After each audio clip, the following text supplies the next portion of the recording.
Hey. Hey. Hey. Hey, hey. Hey.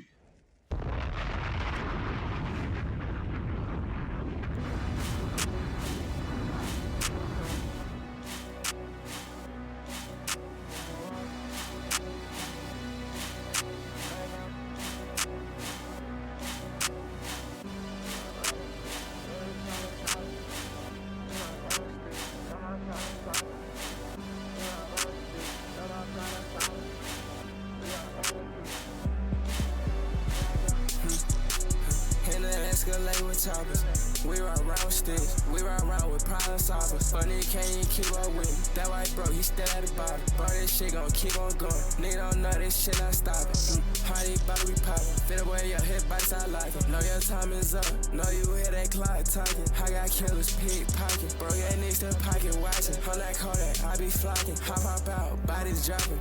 Break into your crib, go check that door, you hear that knocking. Hop out with Randy, chop up bus and tap your noggin. Every hit my phone on with my man, she caught blocking. Deers on my feet, not the 11, stay on rockin'. Gen 19 quick with a mag, pop your socket. Pop out on your block with that pocket rocket. Niggas steppin' here like that, no you not, niggas stop it. Walk up in the store with racks, what I see, I just cop it. Pop out brand new clothes, sell out all the stores. Lean on me on go, I'm with all the hoes. That's all for the bros, all my diamonds glow. Little bitch, we take that toe, they like tic-tac-toe. Put the S on, dude on O's. Bitch, I skirt off in that goes. Got a list on for her nose. Bitch, so mad, she ain't seen my post. All the Glock, nigga, strike a little pose. Diamonds so wet on my neck, they froze. Bitch, want a bag, I buy her toe. Be a G for the praise, I nigga vote. In the Escalade with choppers, we ride around with sticks, we ride around with problem solvers. But nigga can't even keep up with me. That white bro, he still at the bottom. Bro, this shit gon' keep on going. Nigga don't know this shit not stopping. Hardy body we poppin'. Fit away your hip bodies, I like it. Know your time is up. Know you hear that clock talking. I got killers pickpocket. Bro, yeah, niggas still pocket watching. On that Kodak, I be flocking. Hop out, bodies dropping. Break into your crib, go check that door, you hear that knocking. Hop out with Randy, chop up bus and tap your noggin. Every hit my phone on with my man, she caught blocking. Deers on my feet, not the 11, stay on rockin'. Gen 19 quick with a mag, pop your socket. Pop out on your block with that pocket rocket. Niggas steppin' here like that, no you not, niggas stop it. Walk up in the store with racks, what I see, I just cop it.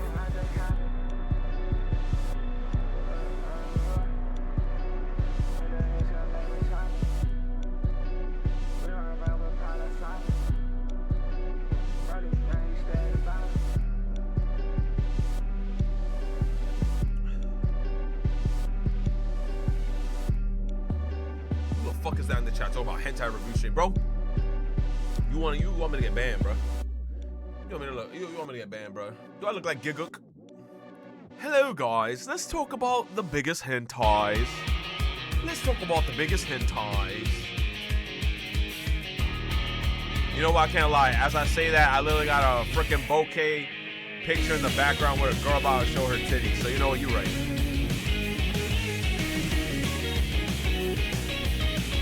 Not a bokeh. What's it called? A Gaussian blur. 不屈な精神と測り得ない底なしの愛憎感汚れた万物の色あせない命の完全消化 Yo, chat, what's good, bro? You'll be chilling a little bit. Yo, I don't know what it is, bro. This weather is fucking me up. This weather is fucking me up. It was not this cold a week ago.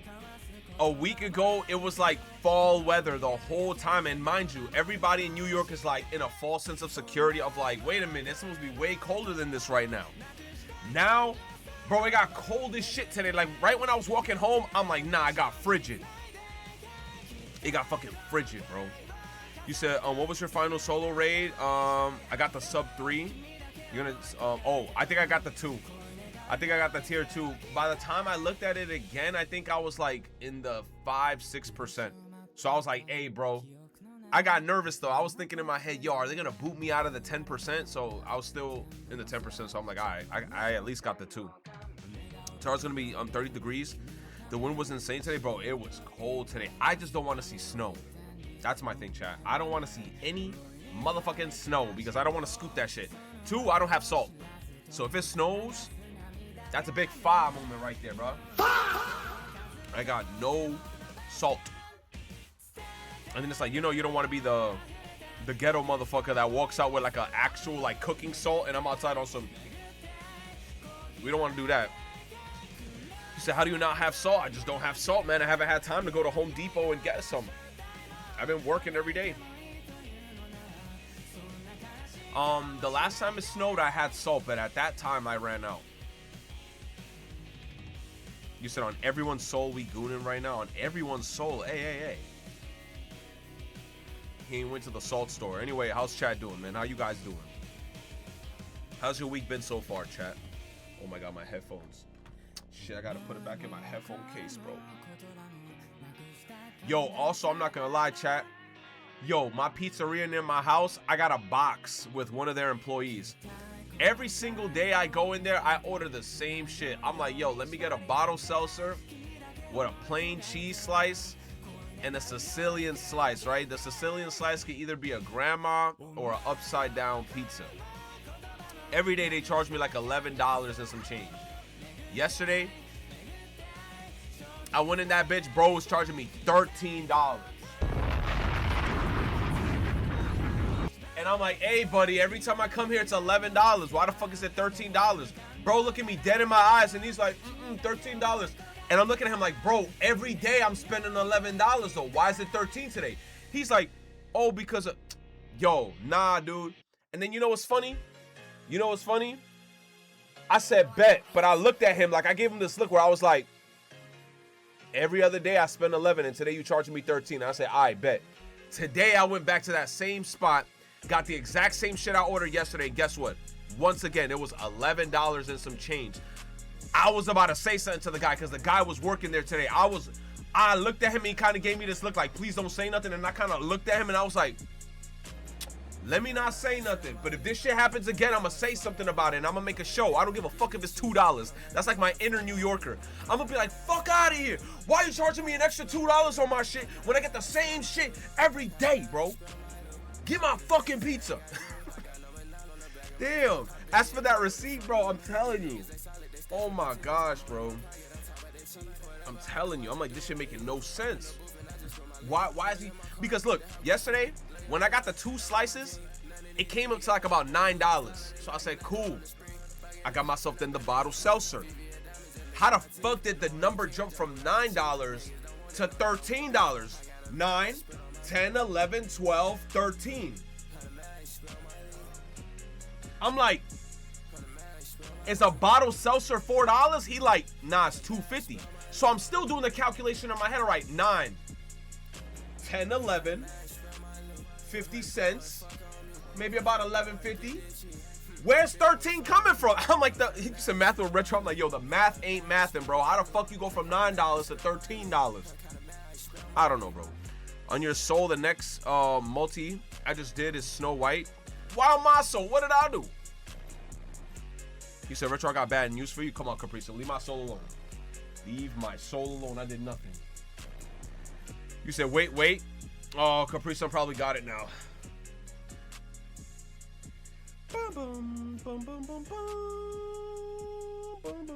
What news have been happening, chat? I got 2 pilgrims and neither of them were Snow White. Oh, that's the worst. You probably got like a Noah and a Haran, dude. Like, that's the type of shit that'll make me like run into a brick wall. Not gonna lie. That's the type of shit that make me run into a brick wall. Full force. Full force. Doosh. Just hit that shit. I got Red Hood, Rappy. Oh, that's not bad. No, that's not even bad. You can't even be mad at that. I'm not gonna lie. Red Hood, Rappy, and Liberalio, those are really good. You got good ass units. Oh. You said, wait, I didn't finish. Oh, Capri Sun just rolling right now. Capri Sun just rolling. I got label off my first tempo, bro. I don't even think I have funds to get label. I don't even have funds to get label. Her burst animation kind of cute though. It's silly.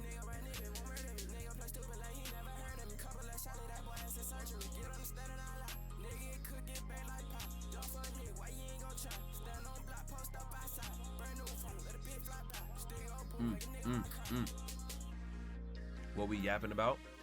You can skip her. Nah, definitely. She's a skip unit, bro. Right now, I just got a farm.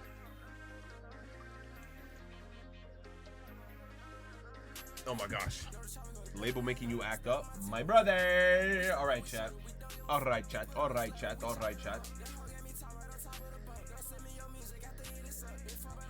Did you see the Resident Evil 9 showcase? There was a showcase. Look, I'm not gonna lie. I feel like I know Capcom trying to make us get this Resident Evil Requiem game, but I feel like I don't want to see any more gameplay footage of it until it comes out. I feel like they low-key kind of shown us too much. That's just me personally. I feel like I'm already looking forward to the game. I don't need to, like, you know, I don't have to see more things so they can sell it to me. I already know Leon in it. I already know the shit going, it already looks good. That's all I need to know. I don't need to, like, see other things, like, because I feel like at this point they're just ruining a lot of surprises. Capcom needs to release String Bikini Chun-Li. Ooh.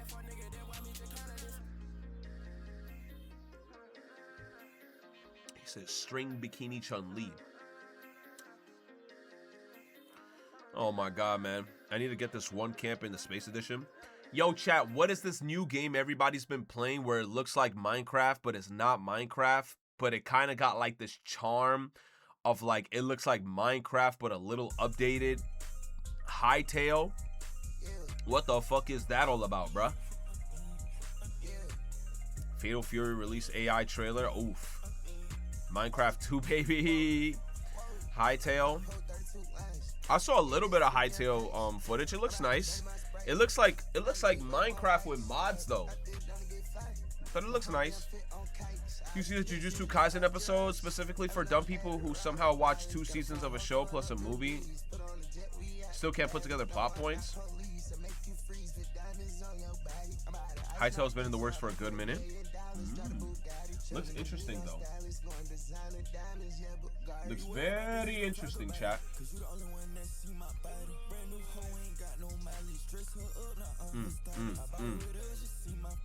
Just going to the community real quick, chat. Happy for the devs. Hey man, as long as people are winning, you know, getting some stuff, that's all that matters. How long will season 3 be? I have no idea.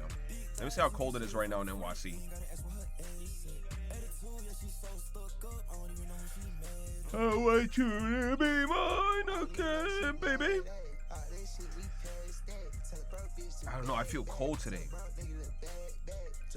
Bro, I better not be getting sick, bro. No cap, chat. I was in the train today, and there was a bitch standing next to me that smelled like straight Vaporu and fucking Vicks.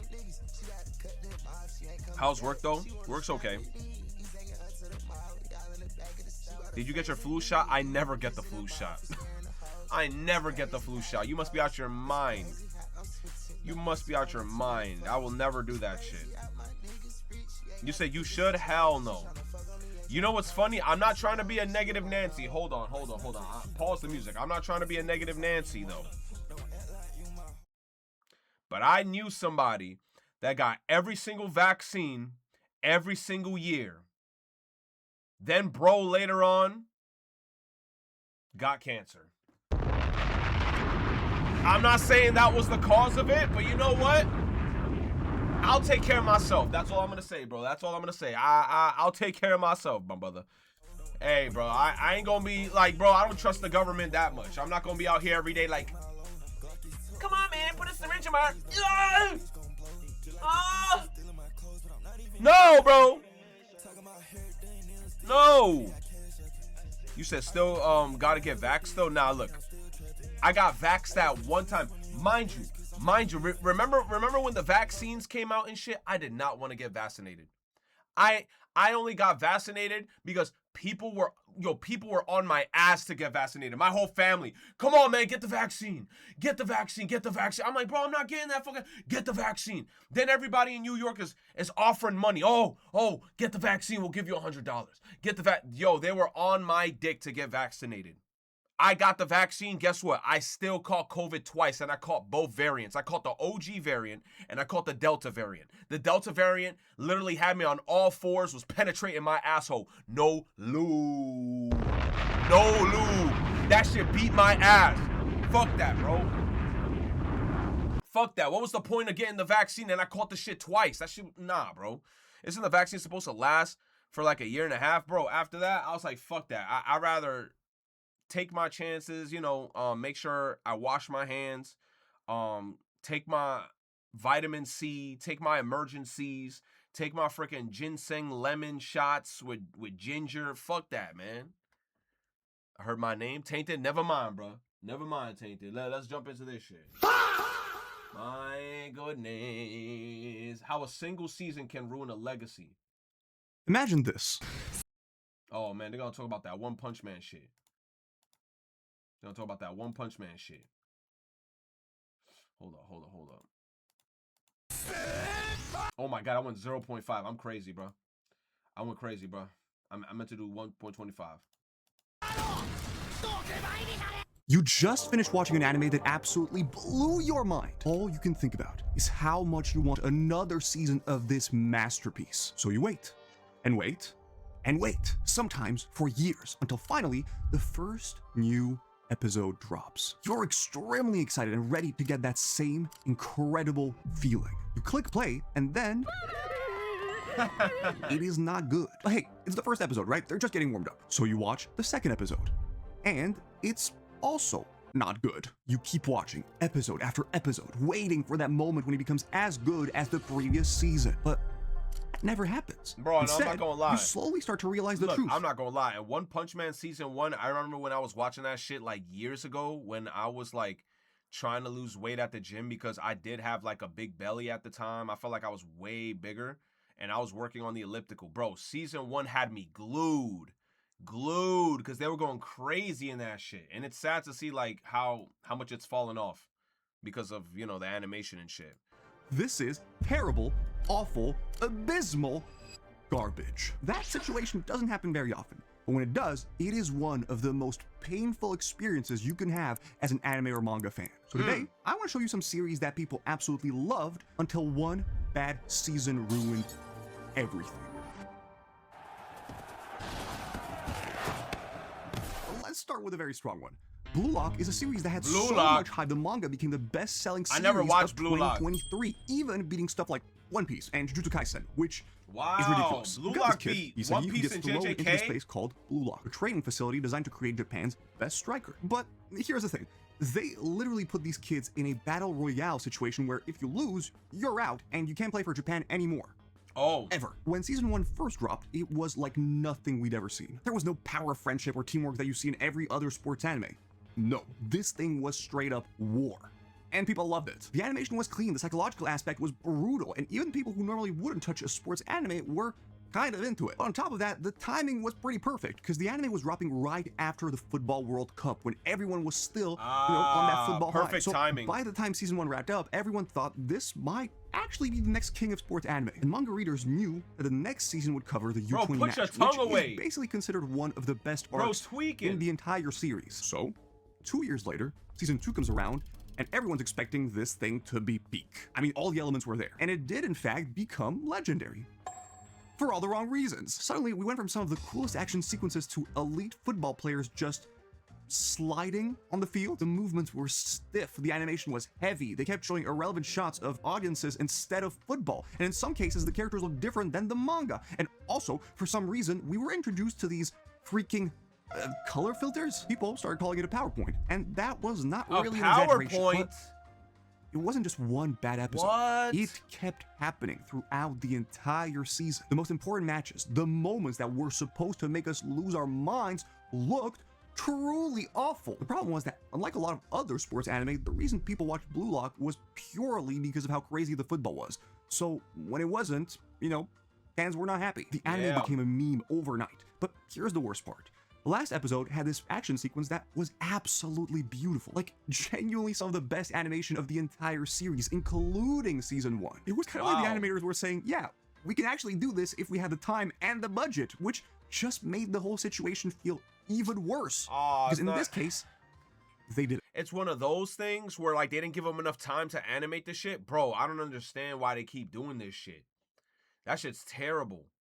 Give the motherfuckers the prep time, bro. Yo, Japan don't be playing. Japan just be like, release it. But we can make it better. Release it. We just want to make money.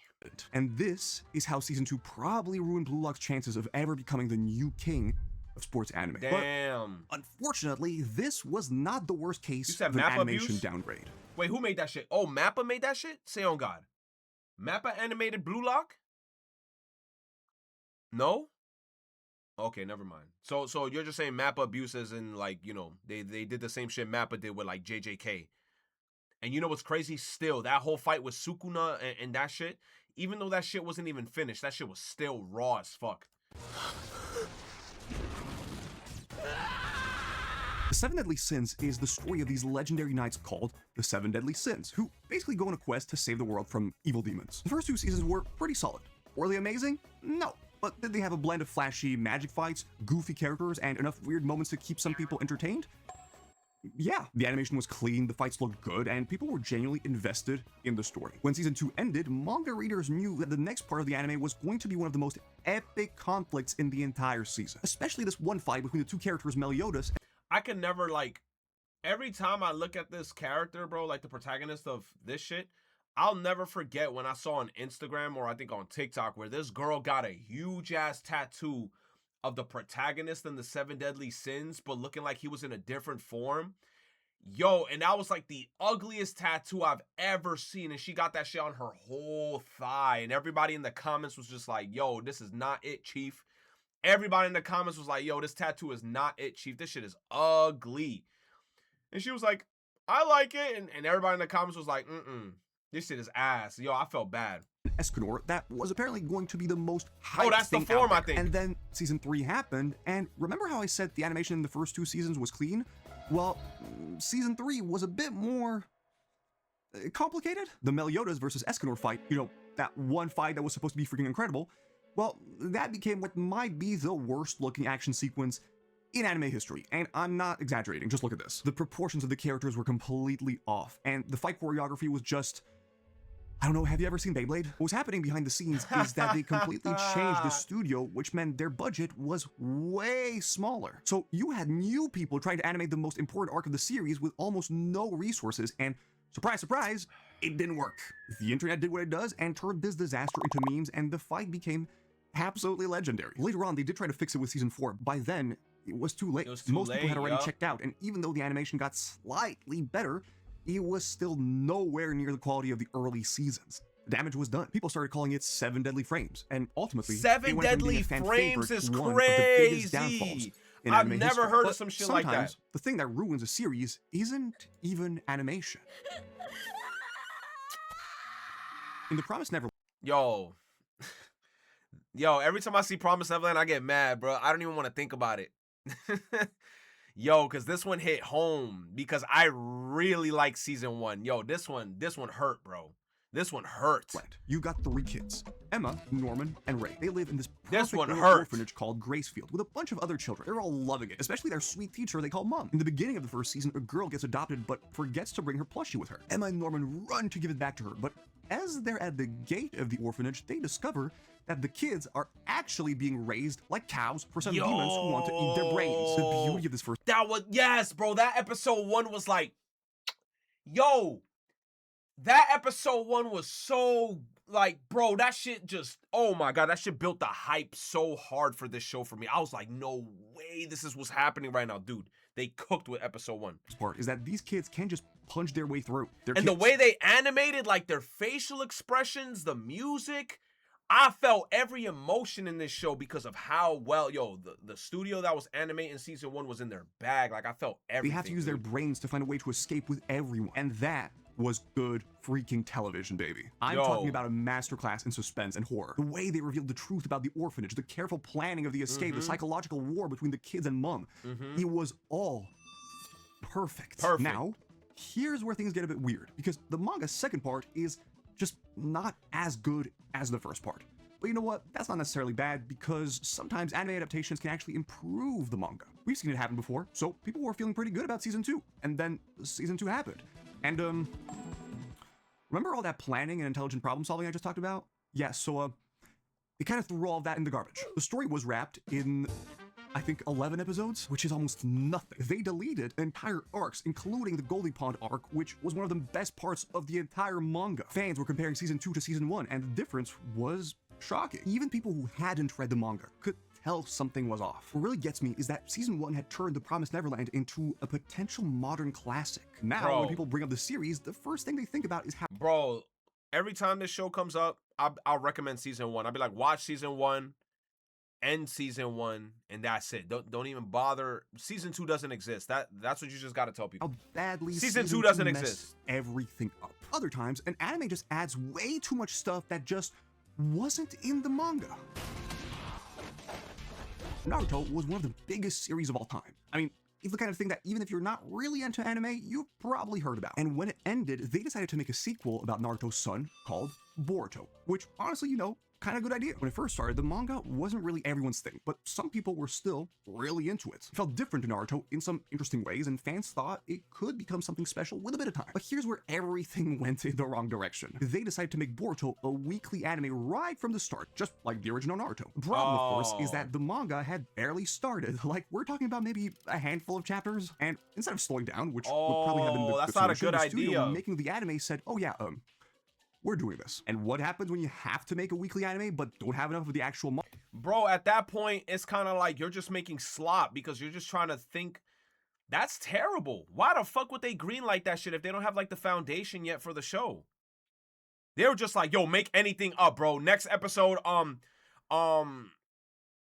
like, bro, it's like you gotta think on the fly. That sounds terrible. Manga?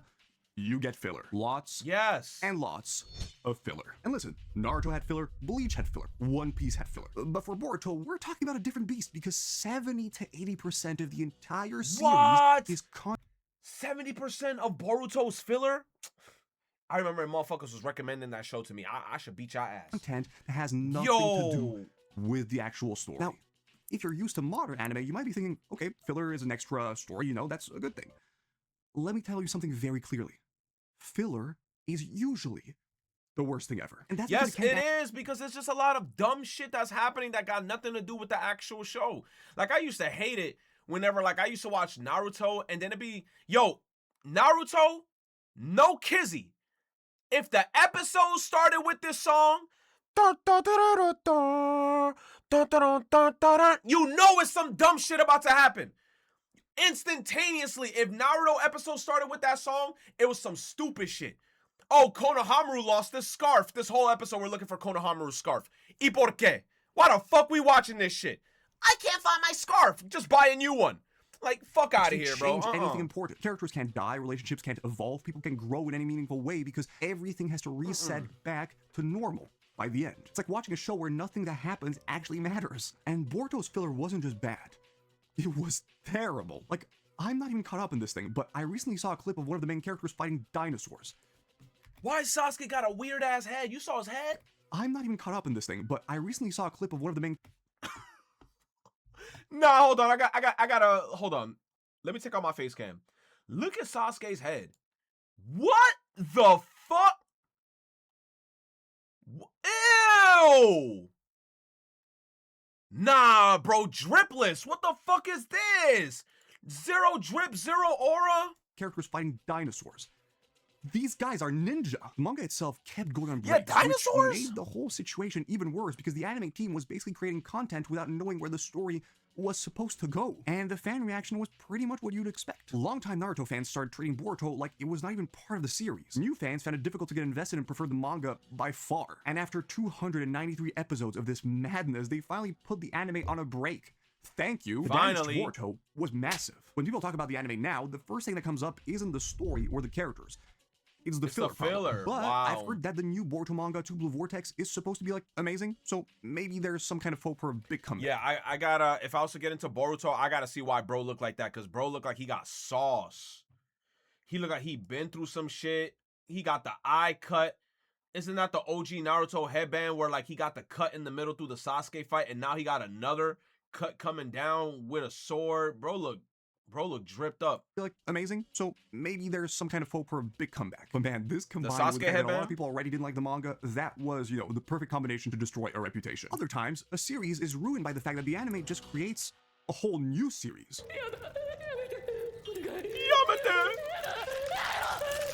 Tokyo Ghoul is a story that I actually love. You got this world where humans are just living their lives, but there are also these things called ghouls who look like regular people, but they actually eat regular people. The story follows Ken Kaneki. Just another gets turned king. into a Thank you for the half-ghoul after this huge sub, accident. And now he has to survive in a world where ghouls you. are hunted. The manga is kind of incredible in my opinion. We're talking about psychological horror with some of the most beautiful and disturbing artwork out there. They also became ridiculously popular. I mean, at some point, this thing was legit everywhere. And when they turned it into an anime, season 1 was decent.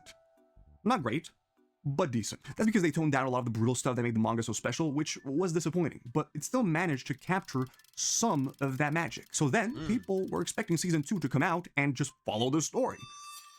But no, because the anime team decided to do something absolutely insane, to create their own original story called Tokyo Ghoul Square Root of A, which is the worst name for an anime ever. Now, some people are kind of optimistic because in the maybe title. they Oh, get an hell interesting no. alternate version of the story. You But know I remember got when I said about NYC the villain education. basically in Square Root of A? Get them. The main character joins the villain The at the hell start no. of the season. Not only is this super different from the manga, but they never really explain why. Honestly, it genuinely felt like one of these weird fan fictions. Nothing anyone does makes any sense anymore because they removed all the character development from the manga. Kaneki even turned into this silent, mysterious edgelord who barely speaks. Manga readers were mad because they wanted to see the actual story adapted, and anime-only viewers were just confused because nothing made sense. So in the end, this season satisfied absolutely no one. Square Root of A was so bad that it kind of ruined the future adaptations too. When they later tried to adapt the rest of the manga, those seasons struggled because Square Root of A had already destroyed the anime. And fortunately, because of that, Tokyo Ghoul is now known as the series that just deserves. This is the show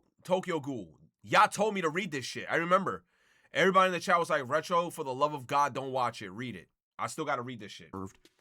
Better. The crazy thing is that sometimes a season can win Best Anime of the Year and still be ruined.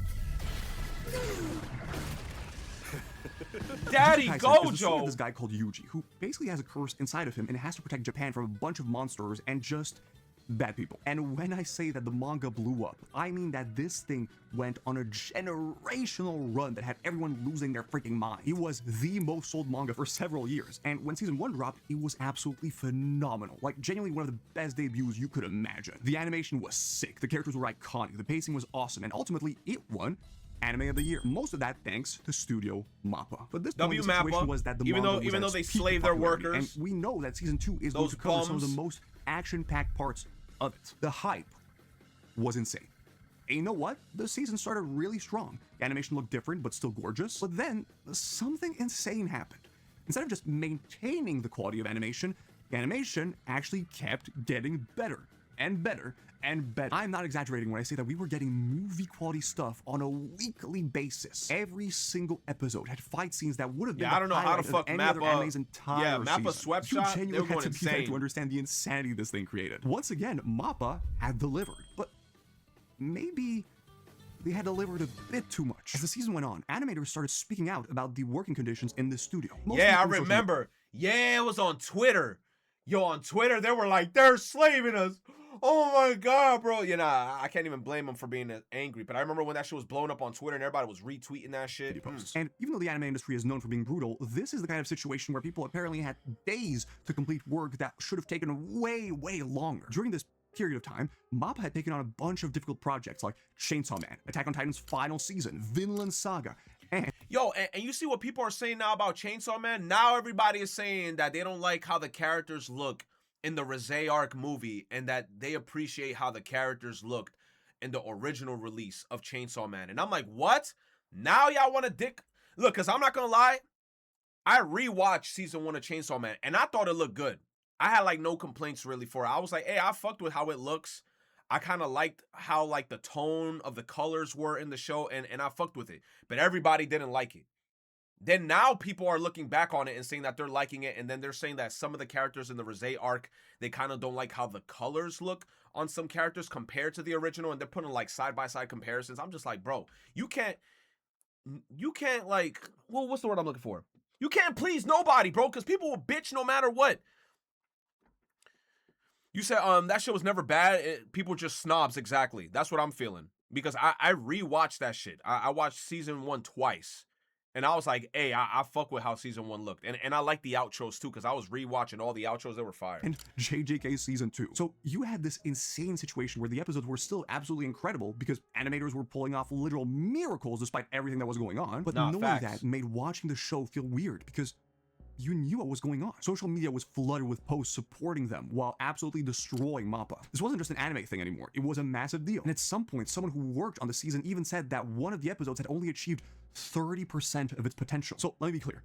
These guys created some of the best animation we've ever seen, and you're telling me that was 30%? That's what I'm saying, bro. And it was that episode where fucking Fushiguro hit that shit, and Sukuna was fighting that motherfucker. And what's crazy is when I saw that episode,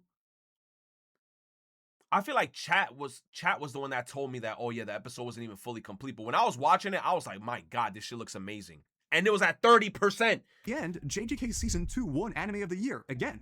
And it deserved it. Unfortunately, you had the situation where the final product was amazing, but the methods used to create it were messed up, which really took away from how awesome the moment was. And nowadays, this he hit the cinema pose. He said, think about when they think about Jujutsu Kaisen Season 2. Cinema. A season that could have been perfect. But to be honest, there are also times when a series just becomes worse.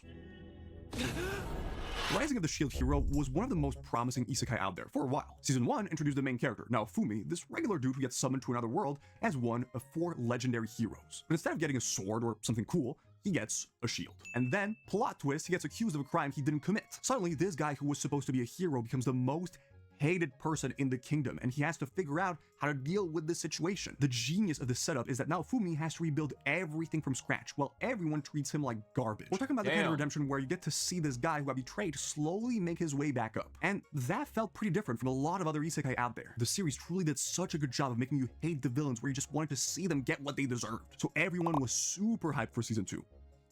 And then it happened, and the problems were immediately obvious. The pacing was so rushed that it kind of felt like they were trying to speedrun the entire series. They set up this really interesting premise and then did everything in their power to not do the thing that made the series interesting. But the worst part is that they completely destroyed Naofumi as a character. Every major battle felt like the same repetitive cycle where he uses his ability, it goes wrong, then he gets saved by the power of friendship. They crammed a lot of stuff into like 13 episodes, and from what I understand... Damn, I'm not gonna lie. You know a show felt like that low-key too, and I told you guys this, remember? What was it? Demon Slayer. I said Demon Slayer felt like that too. Like when I started watching Demon Slayer Season 2, every episode was like that. It'd be like Tanjiro fighting the thing, something serious happens, flashback. Flashback, bro gets OP powered up, but the OP power up is not enough. Then the demon gets a flashback. Then the demon gets a flash. And every time I was watching the episode, I'm like, they gonna do it again, aren't they? They gonna do the flashback thing again. And it happened every single time. And it's not like, you know what? I ain't gonna shit on it because at the end of the day, their animation was on point. The fight scenes were fire. They were on point. It just got to a point where it started to get predictable sometimes. But other than that, I still enjoy Demon Slayer for what it was, and I fuck with it. You said we been know Demon Slayer was repetitive slop with good animation. Thought you said that about the movie. No, what did I say about the movie? No, the movie did that too. The movie did that too. Every fight, every time something serious happened, a flashback happened, and then it's kind of like the movie did the same thing too a little bit. They because the thing is too, you also got to think about it like this: the Demon Slayer movie was technically episodes spliced together. I don't know. Somebody might say that's a hot take. I think the Demon Slayer movie was like 6 episodes spliced together, and they put it all together, and then they were like, "This is a film," because that's how it felt. The movie. You said, "Bro, I was falling asleep during the flashback." Okay, like I said, that one flashback where the guy where he had that ice move like this, and then like, I forgot his name. Something with a Oz, like with an A. I don't know, bro, but that flashback was too long. And they cut out massive chunks of important content while keeping only the most basic plot points, which kinda removed all the context of what made these moments cool. Light novel readers were especially angry, and the damage to Shield Hero's reputation was massive. So even though they eventually made Season 3, all the excitement and hype that followed Season 1 was completely gone, and the series went from being a rising star of the isekai genre to becoming forgotten. There are other times where the adaptation doesn't even adapt the original thing. Hey, look! The Three Stooges came out to play. Netflix has always been a bit weird. Yo, when it this comes to anime. Fabrinsky Sometimes favorite their stuff show. is amazing, but other times it can be really bad. So when they announced they were working on a Devil May Cry anime, the vibe was a bit weird. The thing you need to know is that DMC is a legendary video game That was franchise. that's Fabrinsky all 10 about out this of dude 10. called He didn't give a Dante. fuck. This man basically He destroyed loved this demons show. while looking He cool, not even here. making edgy Perfect. jokes, and just being I get to absolutely go off awesome. on These Fabrinsky. games are Fabrinsky, known if for you their ever watch gothic this horror VOD, vibe. this Absolutely your insane favorite combat, show. And Dante's goofy personality that somehow makes you love him. There had actually been previous anime and manga adaptations, but none of them really took off. And on top of that, Adi Shankar was going to direct the whole thing, which was good and bad news. This man had a reputation for taking pretty brutal creative liberties and adding some weird elements to his projects, but Castlevania had been a massive success, so maybe this would work. And when the anime dropped, it was a bit weird. On the one hand, the animation was really good. The scenes were fluid, the fights were brutal, and it captured the combat part of the games very well. But here's the thing. The series missed a tiny thing. The Devil May Cry part. Instead of making Dante the charismatic center of the story like he is in the games, they decided to focus on these two other characters. The White Rabbit, who's this Alice in Wonderland inspired demon, and Mary, who's technically from the games but was never a main character. Dante felt like just some dude in his own show, which is just not a He was great a idea. side The tone was also character? unusual. The humor was mostly a bunch of swearing that didn't match the game's style. And visually, it looked more like a futuristic setting than the gothic atmosphere the games were known for. You said And Lady was honestly, annoying in the show? That's crazy. Kind of looked like Ben 10 aliens. The fan base It completely split in does. half. On one side, you had the game fans who were absolutely losing their minds. They were calling it one of the worst adaptations they'd ever seen and saying it completely missed the They said point of Ben what 10 made Devil May Cry aliens. special. And also that it felt like a generic action anime that just happened to have the Devil May Cry name slapped on it. But on the other side, you had people who had never played the games and thought the anime was actually pretty good. This created a very weird situation where you had two completely different groups of people watching the same show and having opposite reactions. A lot of people who hadn't played the games were dismissing the original fans, not realizing that they themselves would probably be super annoyed if that happened to a series that they love. Season 2 was announced, but if you look at the YouTube comments of the trailer, you can already tell that people are not happy. And finally, Damn. we have the most controversial example of the last couple of years. One Punch Man was always one of the coolest stories out there. It started as this small webcomic, then turned into an extremely popular manga, and finally, an anime. You've got Saitama, this bald dude who got so ridiculously Bro, overpowered One that he Punch can Man end any fight made me with think one it was punch. cool But to be instead of being happy bald. about it, he's bored out of his mind. It's genius because He it was takes my the typical favorite getting stronger egg. trope that you see in pretty much every anime and flips it. The series blew up because it perfectly balanced comedy with some insane action sequences. The first season was animated by Madhouse, which is a studio known for creating absolute bangers. And it was a banger. I'm talking about crisp animation, great comedic timing. Oh, Madhouse made fucking Hunter x Hunter, bro. I gotta do more research with the studios, bro. I gotta do more research with the studios. Fuck. Thing you would want. It was a perfect Yo, example of season a one studio was that completely fire. You say you didn't know by now? understood the Oddity. assignment. You Season know 2 I got arrived a NYC few years later. education. They switched from Madhouse to JC Staff, and you could immediately tell something was off. The animation took a huge hit, and even though it was not that bad, fans were super disappointed. But there was still hope. Maybe season 3 was going to be a banger once again because we had why waited they 6 switched? entire years for that to happen. This thing had to be incredible, right? Wrong. Season 3 finally dropped, and it wasn't just a step down from season 1 and 2. It was like the worst thing ever. The animation, the lack of Madhouse animation also made was the crazy. original We're Beyblade talking about anime. fight scenes that look like Ooh, PowerPoint Madhouse presentations, characters literally had that sliding across fire. backgrounds, and color filters to hide how broken everything looks underneath. Yeah, I like don't some understand why kind they of kept Instagram filter. switching. There was this one specific moment that became super famous where an important character was supposed to be sliding down a hill, but it was literally just a static image moving across the screen. The Monster Association arc, which is one of the highlights of the entire series, looked truly bad. Every single episode became a meme, but like the bad kind of meme. JC Staff just did not have the resources that Madhouse did. They were working with a fraction of the budget and time, and it shows in every single frame. The same problems from season 2 weren't just repeated, they were amplified to an insane degree. From what I understand, this was one of the worst situations of the anime industry just preventing a studio from doing something good. Probably more than all. That's insane, and it's sad with One Punch Man because I watched One Punch Man and I finished season 1 and I thought it was amazing. I started season 2 and for some reason, season 2 was the beginning of the downfall and I never continued season 2. Like I think I watched like 2 episodes of season 2 and I just stopped.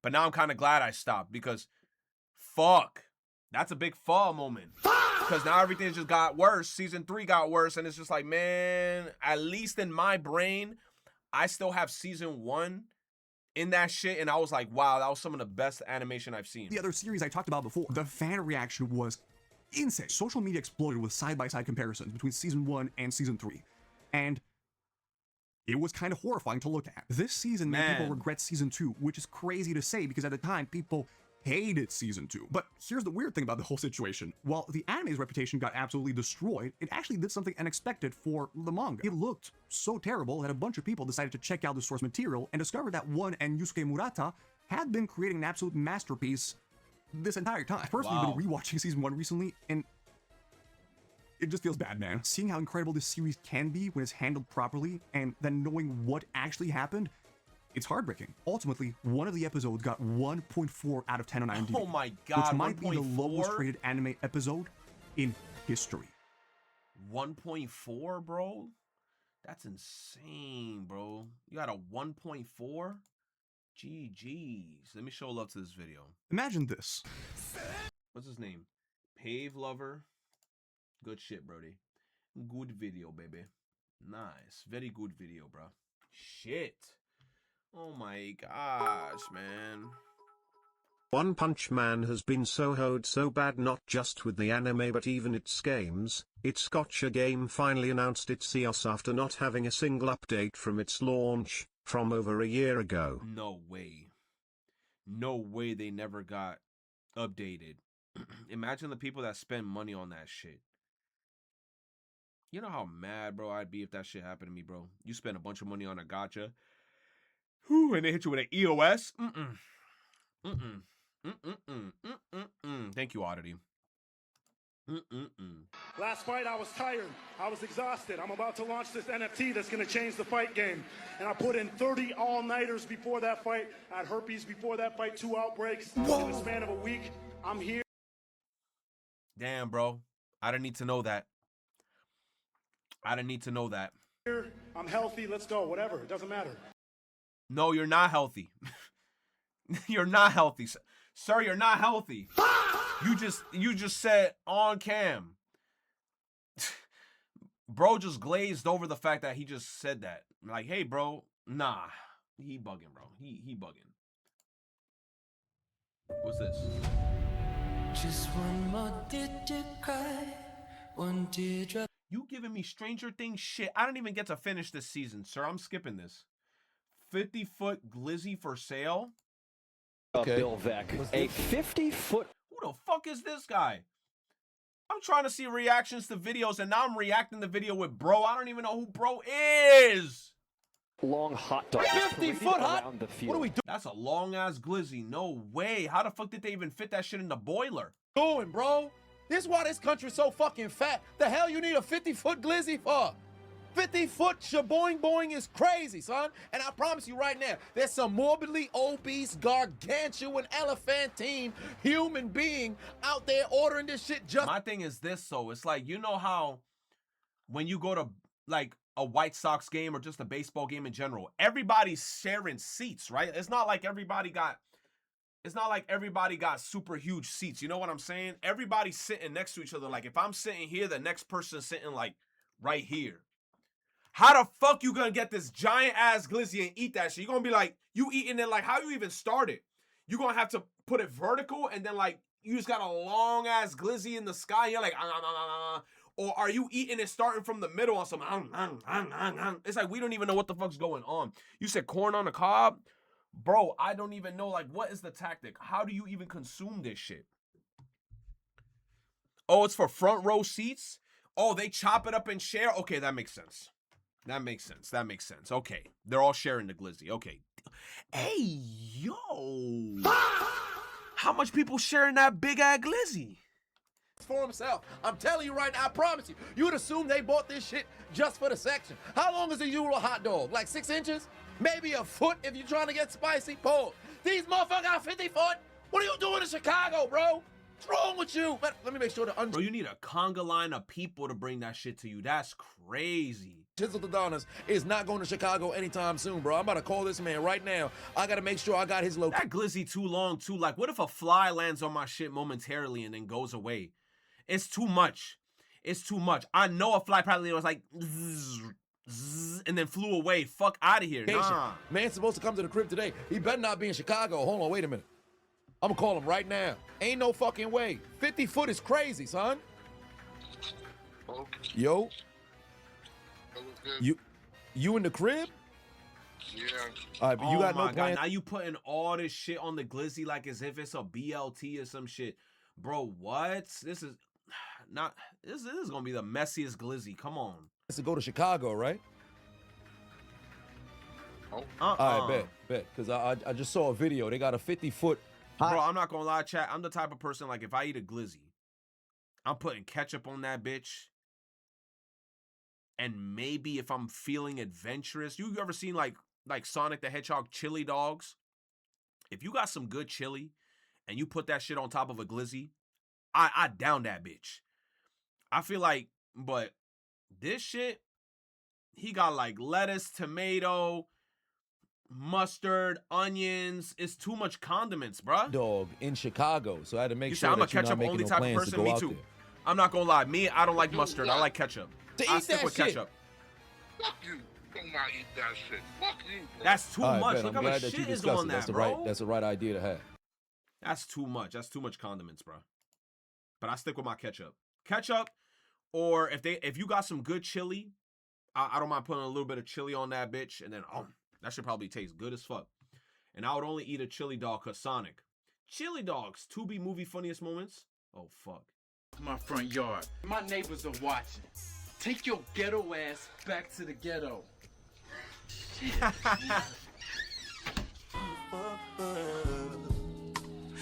They let the kid in the garbage?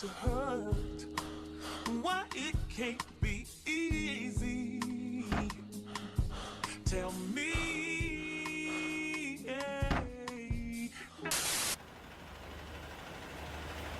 They ain't got no money. I don't need no money, but I do need your help. I need you to go down to the courthouse with me and tell them that you'll take Derek to school every day while I work. Listen. I need you to go down to the... You see the mic? No! Bro, you didn't even notice it when you were editing the video, the boom mic. That's why Bob had to bring in these other guys. What's good, man? Shit, a little motherfucker Brady told me you stealing, man. I don't know what you're talking about, bro. All that stealing shit is not tolerated, man. We don't do that shit around here, man. Fuck you, nigga. I don't know what you're talking about. Okay. Bro, he got the GTA. Okay, look, I gotta take away my face cam. Bro got the GTA wheel. Bro, and the way he said it, he said, okay. That's crazy. MP5? Combat knife?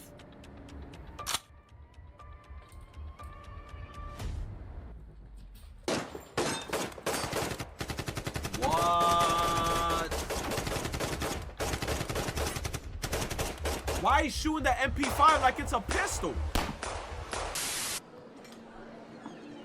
Let's go to Miss Milford's apartment. Okay. Charlie, what are you doing? Using my key. That's one way to solve a crime. So I was right. But nah, the mic where I took. Oh no! Ah, you nasty bitch! Okay. Third offering. Third offering? Oh, you're nasty! Oh my god, bro. Oh nah, dude, come on. Don't put it in your mouth on my mama, please. Asqueroso. Oh, hell nah. Is it okay to... Oh, dig in. Okay. You know what's crazy, chat? I actually heard that some women do that shit because it's kind of like some voodoo, not a voodoo, but it's some spell.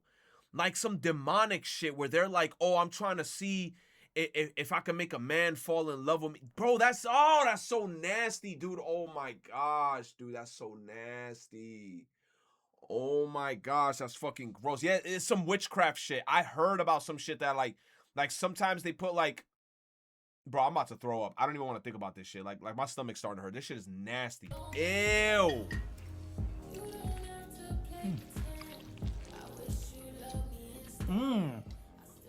That's really good. Homemade sauce? It tastes like it came out of a jar. That is really good. What's the recipe? Oh, well, it goes back generations. That's some witchcraft shit. That's some witchcraft shit. In the name of Jesus, don't ever let some shit like this happen to me. In the name of Jesus. That's disgusting. You're doing a great job.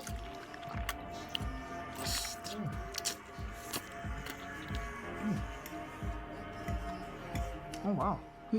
Yo. Yo, he down in that shit.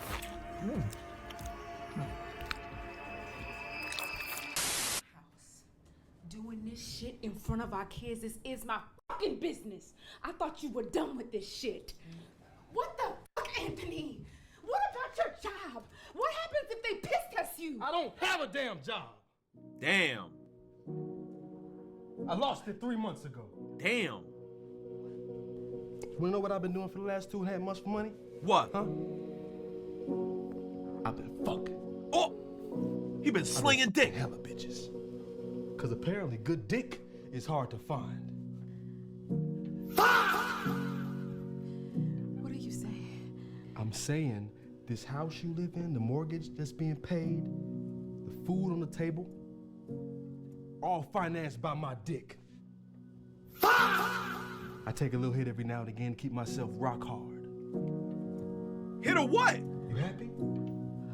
Fat ass baby, fat ass baby, eating all the food, eating all the food. That baby about to throw up. Soon as your mama get back to reality, I'm running off on you, running off on you. Let's work out. Let's make the best out of it. Let's turn them into lemonade. Tell your mama she ain't do shit. When she see me next time, be physically fit. Your fat ass gonna have a 6-pack, nigga. Damn, hold up. You got more better abs than me. Oh, no, you don't. Leave that baby alone. Damn, go put on some cocoa melon. 3, 4. This making my exercise better. Working my motherfucking arms out. Hey, look like the baby having fun. Yeah. What you doing? Taking a shit? Hell no. I think you shitted, dog. You got your dick in my face. Your dick almost big as mine. Oh yeah, you shitted.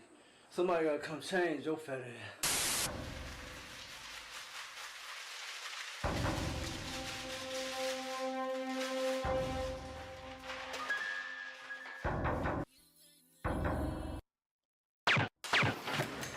Damn. Wait, he's still alive?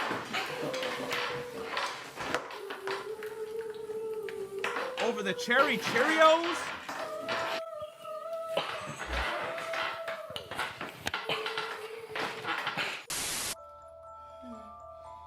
Mommy's perfect match. Hey, yo.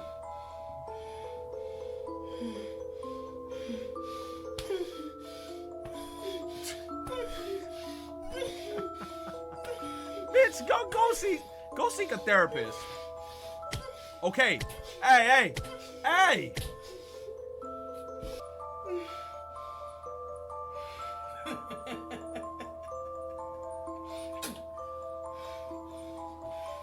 It be them redheads. It be them redheads, chat. Nah, hold on. It be them redheads, bro. Be careful. Be careful. It be them redheads, bro. You see a girl with bright red hair, you already know.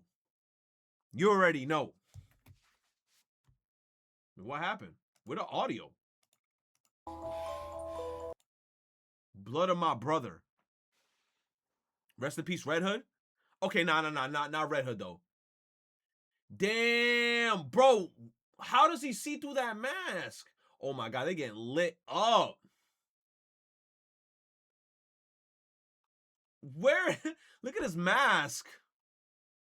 Muted for copyright reasons? Nah, bro. They taking shots. By the way, Twitch, this is fake. This is not real, okay, Twitch? I don't want y'all coming over here trying to ban me thinking that I'm looking at an actual shootout. No, bro. This is all performative. This is all done on Tubi TV. He's still somehow dodging the bullets. He out. He left his homie. He said, I'm out of here. Hell no. I don't need Dan Clancy coming down my shit. Where is it to... Now they won't be able to find us. And you know what that means, right? Well, I see you two finally woke up. I guess y'all had a long day at school, huh? Not as hard as your fat ass gonna have in jail. Yo! I see you funny. You should be a comedian when you grow up. I got 2 questions left. I want to know, where did he finish? Did he bust on your face? No, it was inside of me. No condom? You let this nigga hit it raw and bust inside you? Okay, I'm answering your last question. Nah, don't answer that. I got another one. Okay, Anthony, let's just get this over with. Did you suck it? It don't even matter. I'ma keep it a bean. Off rip. If she fucks somebody else, that's it. I don't need to know the details. I don't need to know if she sucked, where he finished. It's like, why do you need to know all this extra information? At this point, exactly, pack it up, leave. If it's your crib, kick her ass out. It's done. It's done. I don't need to know the deets. I don't need to know the deets. Because you've already committed said deed, and I don't need to know the details, bro. You said, what is this tomorrow's teaching ass video? Bro, it's Tubi scenes. There's a bunch of Tubi most funniest scenes. Okay, I'm not answering any more questions. I did not sign up for this. Well, you just answered that one. Uh-oh. Whatever, Anthony. Why you can't answer it? Because I don't have to. I was being nice answering anything at all. We're done with this. Well, if you can't answer that one, then I'm done with you. My brother. Her telling you another man finished in her wasn't the green light for you to say, all right, we done. He gotta know it. This motherfucker. What? You're done with me because of something you made me do for you and your dad? You ought to be thanking me. What? Something you... What? You're done with me because of something you made me do for you and your dad? You ought to be thanking me. Bitch. I mean, Delilah. I don't want you no more. I can't trust you. I can't even get the truth out of you. Yes. Yes. Yes, I sucked it. I sucked it so good that the first explosion was all over my face. Hey, yo!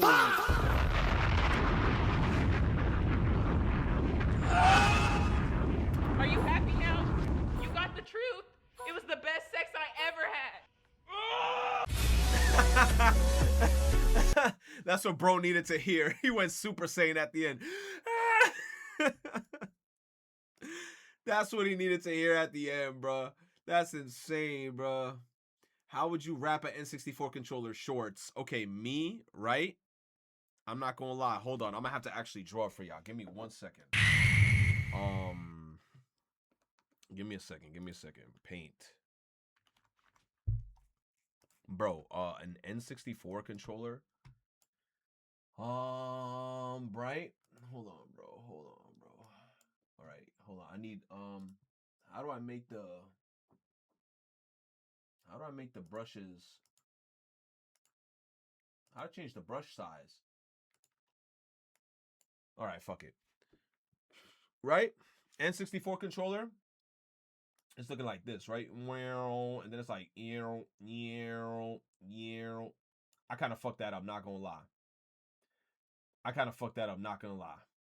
The fucking shit's here. The fucking shit's up here.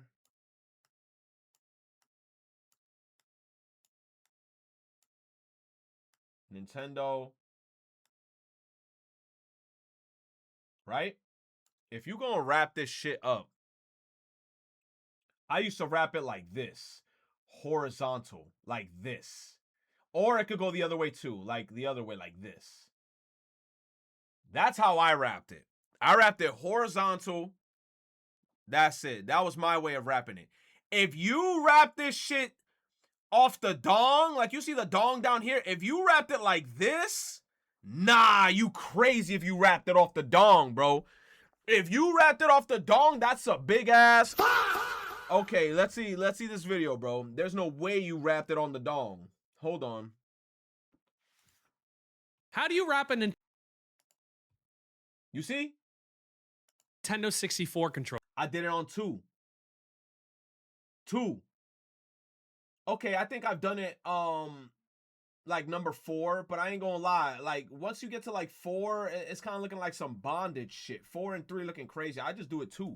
Oh man, I don't know. I didn't know if the pictures were gonna help here, so I brought one myself. Okay, I think the pictures do help, but let me just not look at the pictures and try to do it myself first. I'm very interested in your approach here. I feel like this is gonna determine if our friendship's legit or not. So you know how you would wrap it? I do, because I wrapped it before I brought it here. I think that going like this is a little crazy. Is that where you're going? No, I'm not gonna go there. That was option 1 on the list, so we'll rule that one out. I also think going here and then here is even crazier. Yeah, that doesn't make much sense to me. I really do think it's between 2 and 4. I think it's definitely between 2 and 4, one of the diagonal wrap. I'm gonna start rapping and see how I feel. Okay, see how you feel. See how it goes.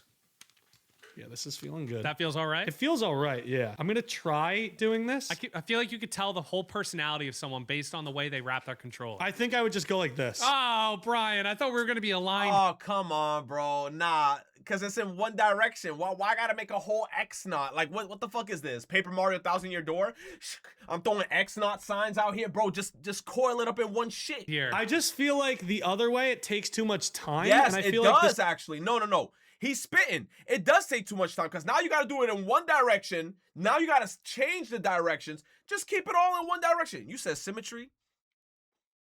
You like Death the Kid from freaking Soul Eater. You need that perfect symmetry. This is the most organized way to do it. Like it's tucked away in the back and it took me half the time as you would take. I wouldn't go with the method that you did though. You would switch back and forth? It's more of a this action. You see that? That just is messy. It is kind of messy. That's just messy. It's not as clean, but I feel like you determine the personality. We have our differences. See, his shit was messy though. His shit was messy. He tried to prove a point, but his shit was messy. Tyler Rake, one shot. What's this? You making me watch like movie scenes? What the fuck is this? This shit better not be gory. What movie is this? Tyler Rake, one shot. Extraction 2. Damn. That's Chris Hemsworth.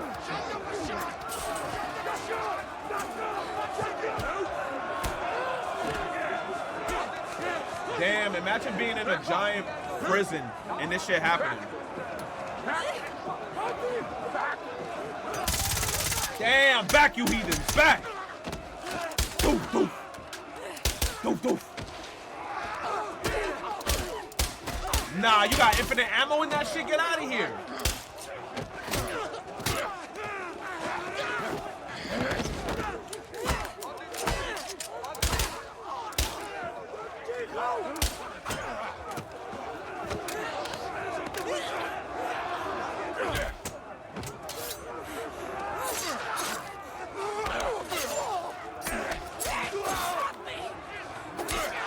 Nah, there's no way he's fighting off all these people.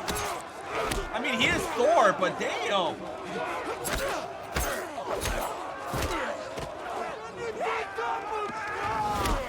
Oh, shit, with the hammer?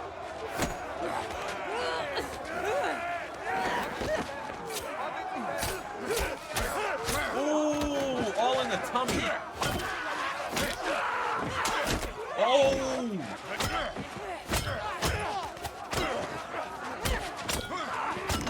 Nah, bro. I ain't gonna lie, bro. I already feel exhausted watching him fight this much, bro. Cause like, yo, you gotta be.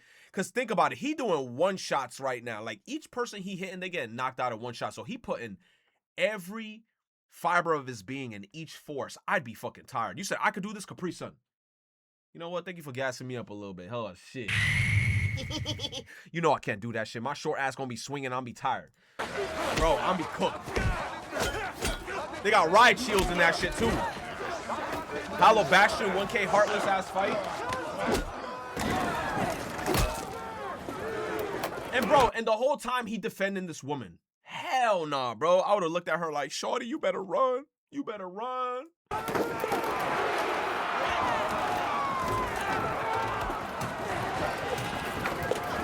It was a massive hit on Netflix. We got a flash nade. Damn. Ride shields. Oh, you're cooked. There's no way you could beat the ride shield guys. What? He's beating them up with the ride shields? Oh, shit.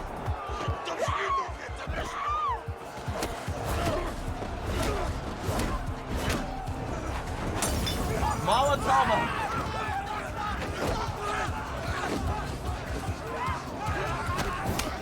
Nah. They going crazy. His hand's still on fire.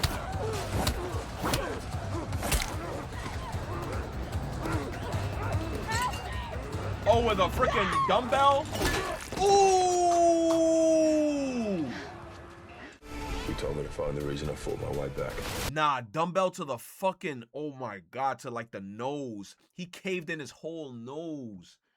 Sheesh. Oh, hell no. Now you sending me the whole extraction too? Damn, bro. You said sad boy therapist? What's this? I paid off your therapist to tell you I'm the only bitch in the world. 2K a visit to keep you in love. You bring out the worst in me. Murder in the first degree. If I had to, I don't want to stop. I'd be a good girl when I'm 30. I've got this psycho. Girl, what is this fit? What the hell? Is that all AirPods? Okay, hold on, hold on. She kind of cooking up. She look like a Nikkei Gotcha unit. Tell me not. I like how this whole shit is freaking Apple headphones. It's all Apple headphones wrapped around her shit. That shit kind of tough.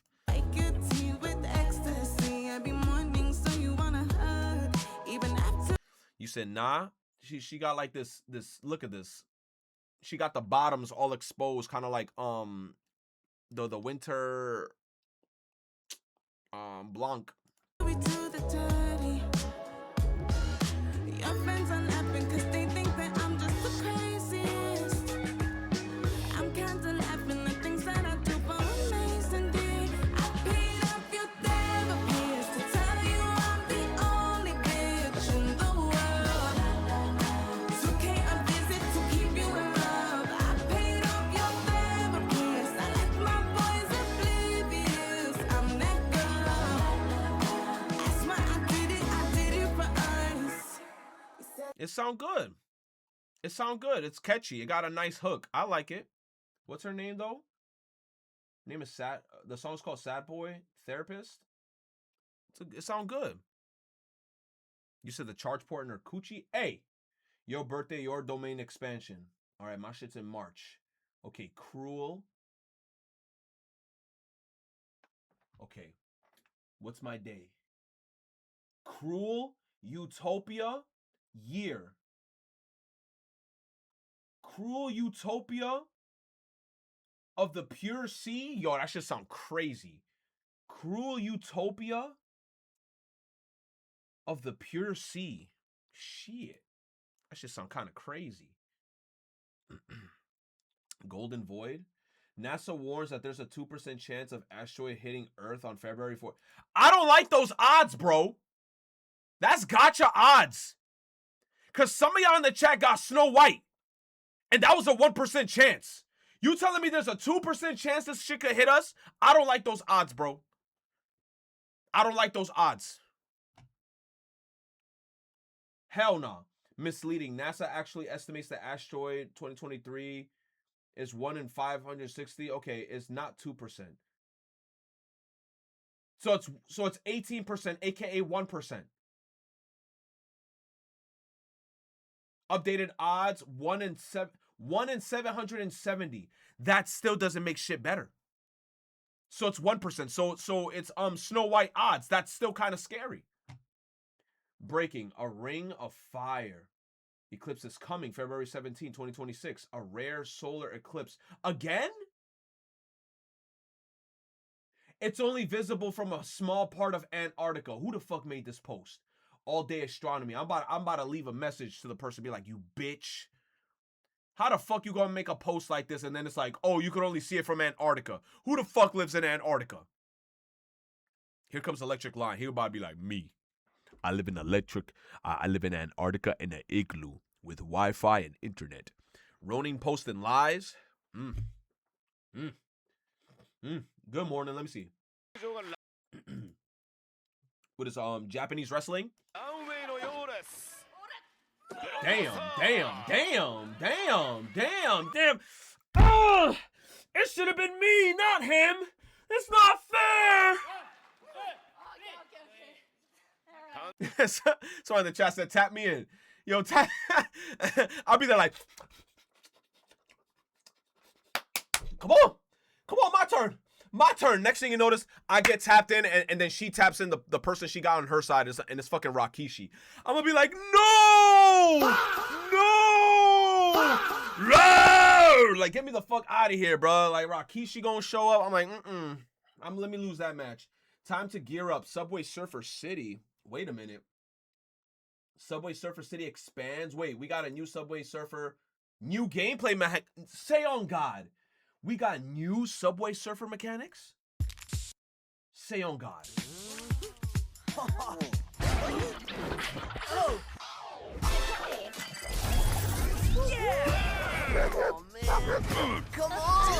Not gonna lie, so far animation looking kind of clean. I like this type of animation that they got on this. I like it. Here we go. Yo, see it's off the chain, yo, it's off the rail. Go time, showtime, ready, know the deal. So stop. This animation style is cool.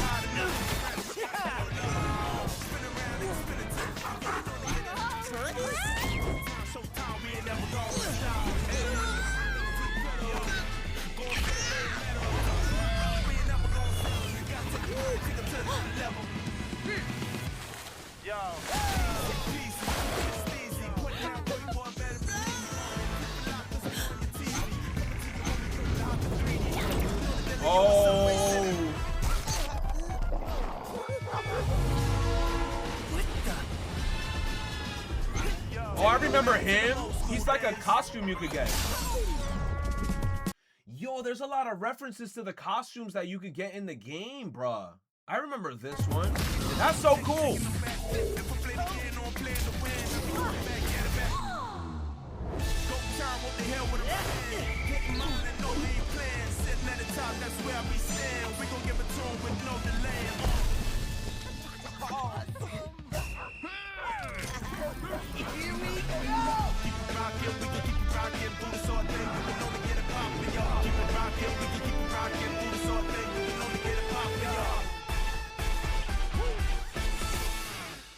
Damn, bro, you showed us no gameplay, but I'm not gonna lie, this trailer's tough. I actually like how they animated it.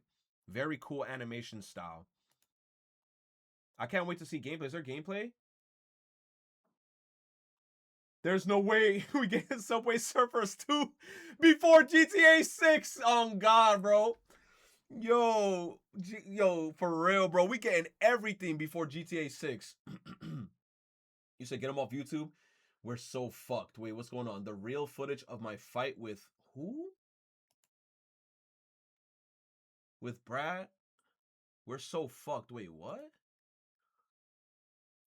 Oh, One Piece Pokemon cards? Oh no, Logan Paul is now into One Piece cards? Oh no. Well, we're so fucked. Okay, I know scalpers and shit, investors are annoying in this one, but we are grateful that Logan Paul isn't cracking One Piece packs.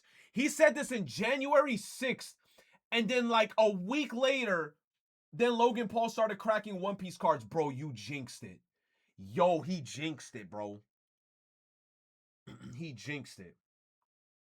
Switch 2 has now outsold the GameCube in Japan. Nice.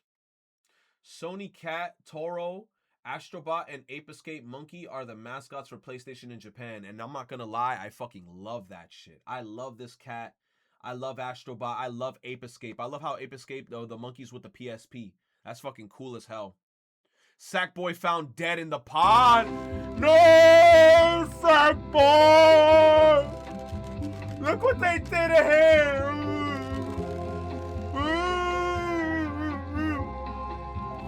I can't believe they did that shit to fucking Sackbot, bro. Yo, Media Molecule, please. Save Sackboy, please. A Yahoo Japan article weighed in on why global memory issues seems to be causing a large drop in Nintendo stocks. Experts' comments opinion. Number one, Nintendo wasn't able to say it has secured memory supply, unlike Sony, which stated it has secured a certain level of components. Sony was like, yo, don't worry, we got our supply. And Nintendo was like, oh shit, we ain't got RAM. Fuck. Sony's business is more diversified with things like music and movies. The core of Nintendo's business is video games. Switch 2 hardware accounts for a large part of the business, and having less profit margins on Switch 2 will more directly impact its performance. About 20% of PlayStation revenue come from PlayStation Plus subscriptions service, while only a small percentage of Nintendo's revenue come from the Nintendo Switch Online subscription service. Wow. That gives Sony a bit more stability, while Nintendo's revenue is heavily dependent on hardware and software sales. Yeesh. I ain't gonna lie, bro. I unsubscribed from Nintendo service like a year ago. And by a year ago, I'm talking about like the end of 2024 going into 2025. Because I was like, I don't see the appeal. Sony has so much brand diversity that they don't have to rely much on RAM. Using a combination of glitches in Super Mario World, Yoshi can be taken into the final battle. Really? Where he can eat Peach upon Bowser's defeat. With Peach gone, the ending will not... No way! I've never seen some shit like this. This is a glitch? What? The princess!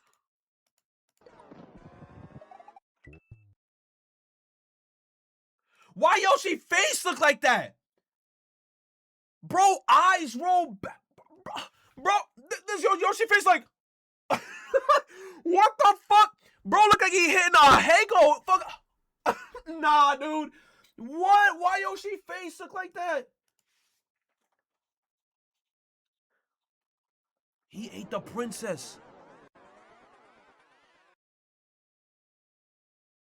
Since Peach has been eaten, there's no ending. Mario and Yoshi will just keep staring at each other forever. This some creepypasta shit. That's some creepypasta shit, bro. I've never seen something like that. I didn't even know that was possible. I love it when shit like that just gets brought up like later on.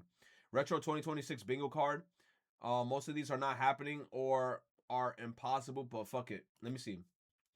Delay beating Expedition 33 by another year. Yo, on my soul, nobody in the chat, y'all don't even want to see me beat Expedition 33 though.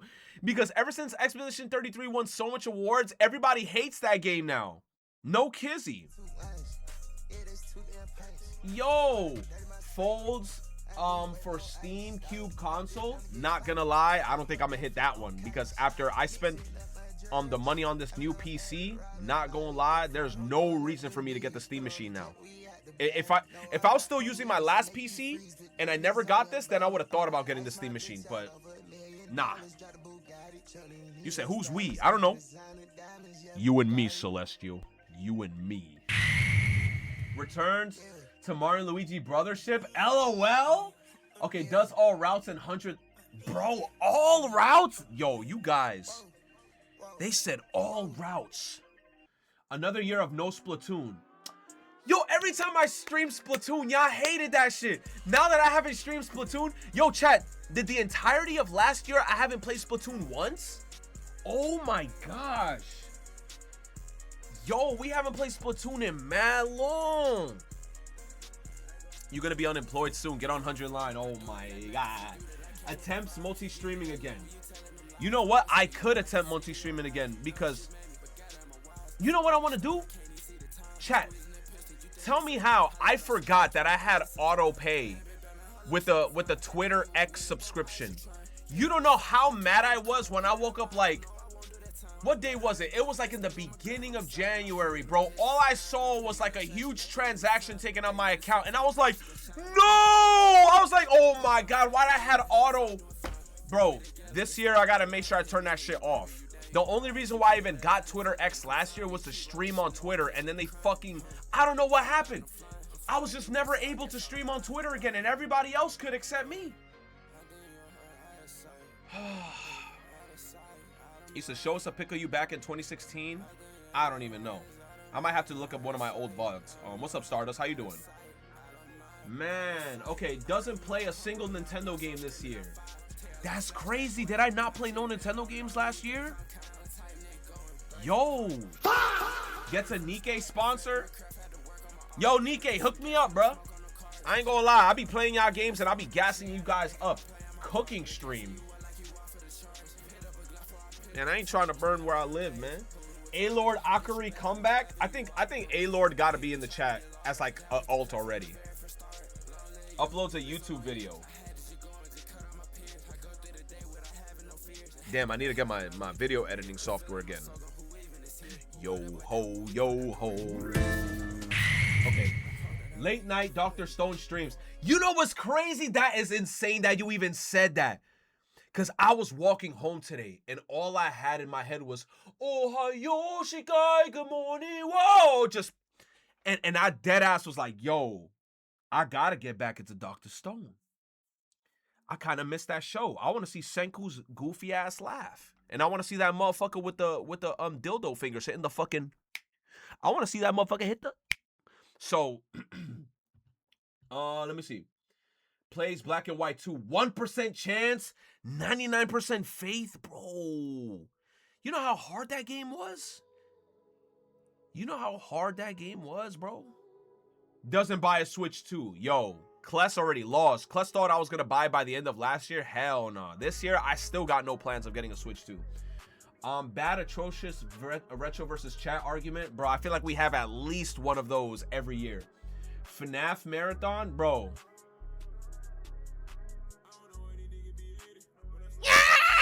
Yo, seeing fucking Bonnie hit the yo, I want to see the Five Nights at Freddy 3, the fucking him hit the yo, or the fucking man, yo, PS5 controller explode. Okay, explosion is crazy, bro. Don't scare me like that. Bro said explodes. Buys a Switch 2. Catches up in One Piece. LOL. Damn. I mean, I'm gonna be kind of like studying. I can see if I could try to throw some One Piece in there. I've been watching Hell's Paradise. The last episode that I made it into in Hell's Paradise, bro, this guy with the missing eye and his cute ass Haku looking brother saw two sexy ass bitches making out on a tree. Then the freaking chick on the tree ended up turning into a dude. And then I went from boner mode to straight limp and I walked away, bro. I had to turn the episode off, bro. I was like, yo, what the fuck's going on, bro? You got my dick hard and then bro turned, then shorty turned into a whole dude. You said, bro, watch anything to not catch up to One Piece? Bro, meets that one hater in Rec Room again. I feel like it's one of y'all in the chat on the alt. Actually plays Jack Off and Dickster. Get to into streamer universe. You know what, bro? Look, chat, I don't even want to get into that shit. Fuck all that. Fuck all that streamer you shit. I mind you, Kai, he already announced that. I don't think Kai gonna do like streaming shit as much anymore. He really gonna be like full throttle in his like you know, making clothes and doing that shit. And to be honest, I'm not gonna lie to you, streamer you shit is only for IRL streamers. Tell me not, chat. Because me, I like to sit on my desktop and game.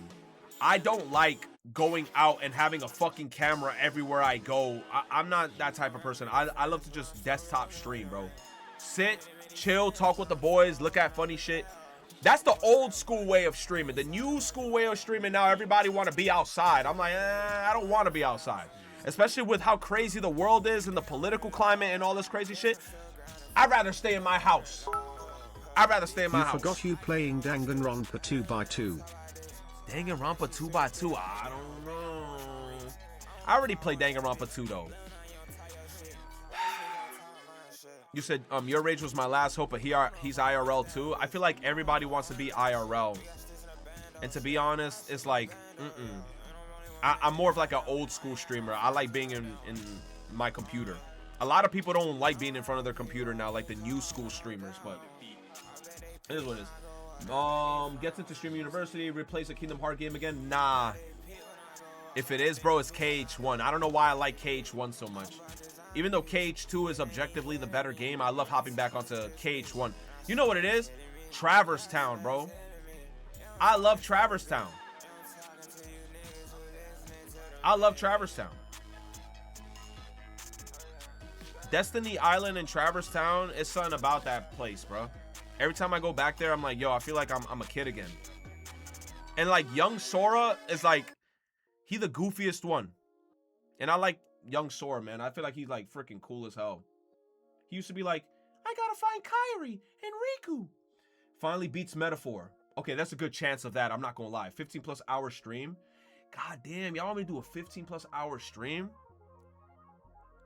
He's addicted to nostalgia. More Muzan Peak. Whoa. Let me see this.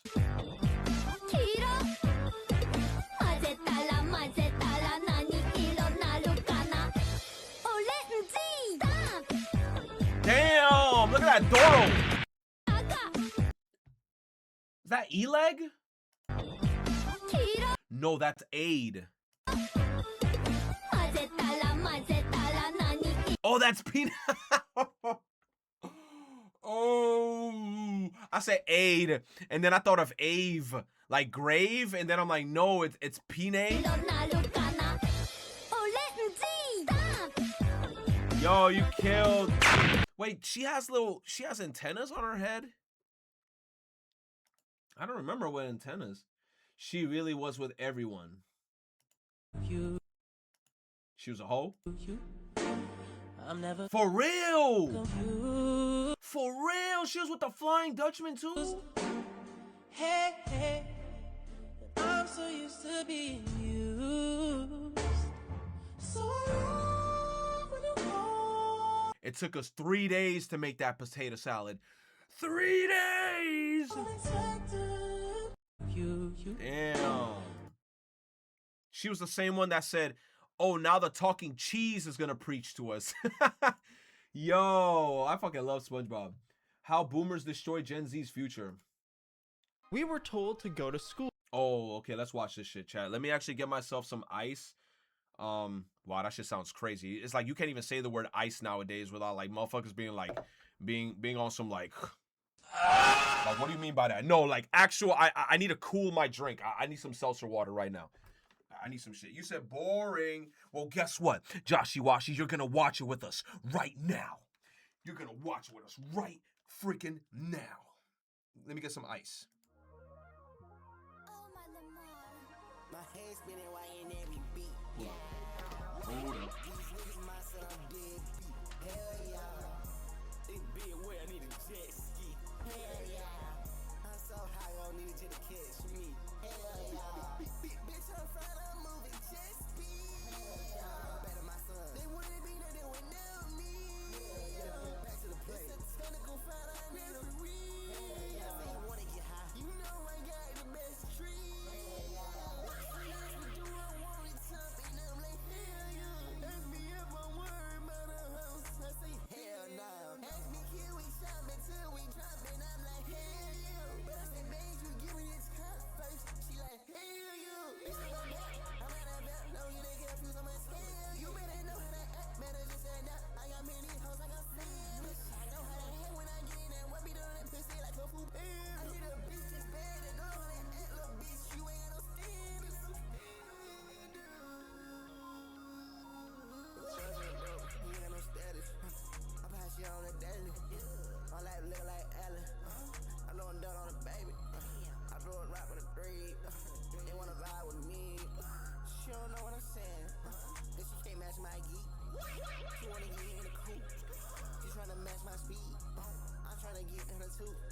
I told the hoe to match my freak.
I need every beat you ever made in existence. Days within, bitch.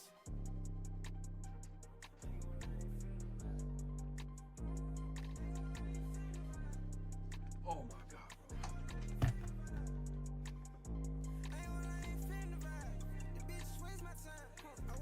My cat Grim, bro. This motherfucker is a character. This cat is a character, bro. My sisters are still in Japan, and every day I try to see if I can spend like 30 minutes with bro. He wants me to be with him all day. You said bring him back on screen. The issue with him is he mad timid. It's like every time I try to pick him up, he be like, nah, I don't want to get picked up. And I'm like, you motherfucker, you want me to give you attention though, but you don't want me to pick you up. Do you want attention or not? And then he's like, oh, no. He wants me to sit with him in the living room and watch TV. He's like, your sisters are in Japan? Yeah, they went to Japan. Look, they've been planning that trip for a year since like the beginning of 2025, like late 2024. I remember when my sisters were talking to me about it. They're like, yo, we want to go to Japan in the beginning of 2026. Give him a cat cam and let him come in and chill. Bro, he's mad. He be spazzing. He's timid nature, bro. He sees anything that's out of the ordinary, he's like, oh, I'm like, dude. Cool. Get a job. Buy a You said, why didn't you go? I know, I could have gone. But I was like working, and then I was kind of like, eh. And then also the thing is like my sisters went with like a friend, so it was kind of like a girls trip. So at the same time, I was kind of like, you guys have fun. This is y'all first experience. If y'all enjoy the experience, next time I could go with them. You so introverted? Hell yeah. Plus I was working. But my sisters so far, they've been telling me like they're enjoying it. They sent me pictures of them like, yo, they had the whole kimono, yo, mad cute. Like I was like, bro, y'all got the kimono fits. Like when they sent me pictures of them, it reminded me of like, remember like the whole Persona 4 scene where like Yukari, not Yukari. What was it, Yukari? No, I'm talking about Persona 4, excuse me. Persona 4, when they all had the fucking shit on, I was like, what's the Persona 4 they had? You said Midkiko? Oh my god. Yukiko. Did they secure a wife for you yet? And that's funny, bro. In Japan? This motherfucking cat, bro.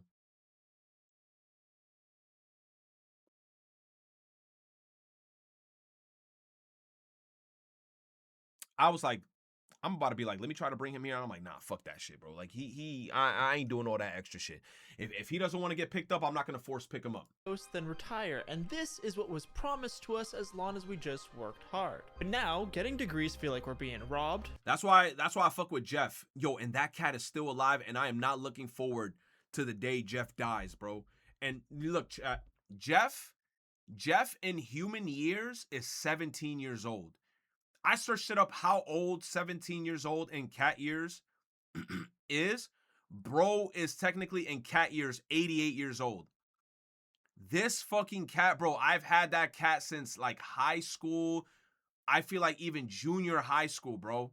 That cat, bro, that cat's been in our family so long, and every time I see him, yo, the way he be petting me, like he like forces his head onto my hand, like, And I still give Jeff pets, and I be like, hey, Jeff. I be looking into his eyes, and it's like, you know, when you start getting older, I be looking into Jeff's eyes and I start seeing like patches of his eyes looking like, damn, bro. I'm like, Jeff, you old, bro. And I'm just like sometimes I'll be like, bro, I wish you wouldn't pass away because my mom loves Jeff like crazy. But man, that's an old cat, and I'm surprised that he's even around this long, bro. You said because he old, bro, he just want to chill. You said cats on average live 12 years, bro. That cat is going 17. I think this year he's gonna reach 18 because I think his birthday is like, I think his birthday is like sometime. What was it, around March? Or was it like summertime? But bro, he an old cat. One of my dogs passed last year too, 17 years old. Damn. So he started taking his prescription the vet wanted him to have. Love your pets? Hell yeah, man. Hell yeah. Especially the ones that been with you through like a lot of shit, bro. Man, let me see. Jobs are almost impossible to get, housing prices are the most expensive they've ever been, and half of Gen Z is financing groceries because we can't afford anything without debt. Back in the 70s and 80s for boomers, the US economy was growing rapidly. A high school diploma could get you a job, a single income could cover a mortgage, and if you stayed loyal to a company, you would often get a pension and health care for life. The deal was simple. Give your 20s and your 30s to the company, and in return, when you were older, the system would catch you, and it worked. Boomers now control more than 50% of wealth in the US, while making up less than 20% of the population. And everyone grew up being told to follow the same formula, but as we got older, we realized that things didn't work like they used to because they broke it. Boomers entered a job market where a diploma wasn't mandatory and office jobs weren't being offloaded to AI. Today, Gen Z is walking into an economy where half of new graduates end up underemployed or working in fields that have nothing to do with their degree. Even teenagers are struggling to find summer jobs, which give them the Nah, bro, that's why I tell anybody who's going to college, you have to make sure you study something that's of use. You know what I'm saying? You have to make sure you study something that's usable. Sometimes there's people out here that be like, let me go to college and spend a bunch of money, and then they get liberal arts. I'm like, are you fucking kidding me? You want to, like, not trying to like knock anybody who did that shit, but I'd be like, bro, no, don't go for liberal arts, bro. Or like, for example, art degree. Oh my God, bro. My thing is this, bro. If you got your art degree, cool, but it's like you gotta, if you're good at art, I feel like you can make bread on the internet. You just gotta find the right revenue and lane.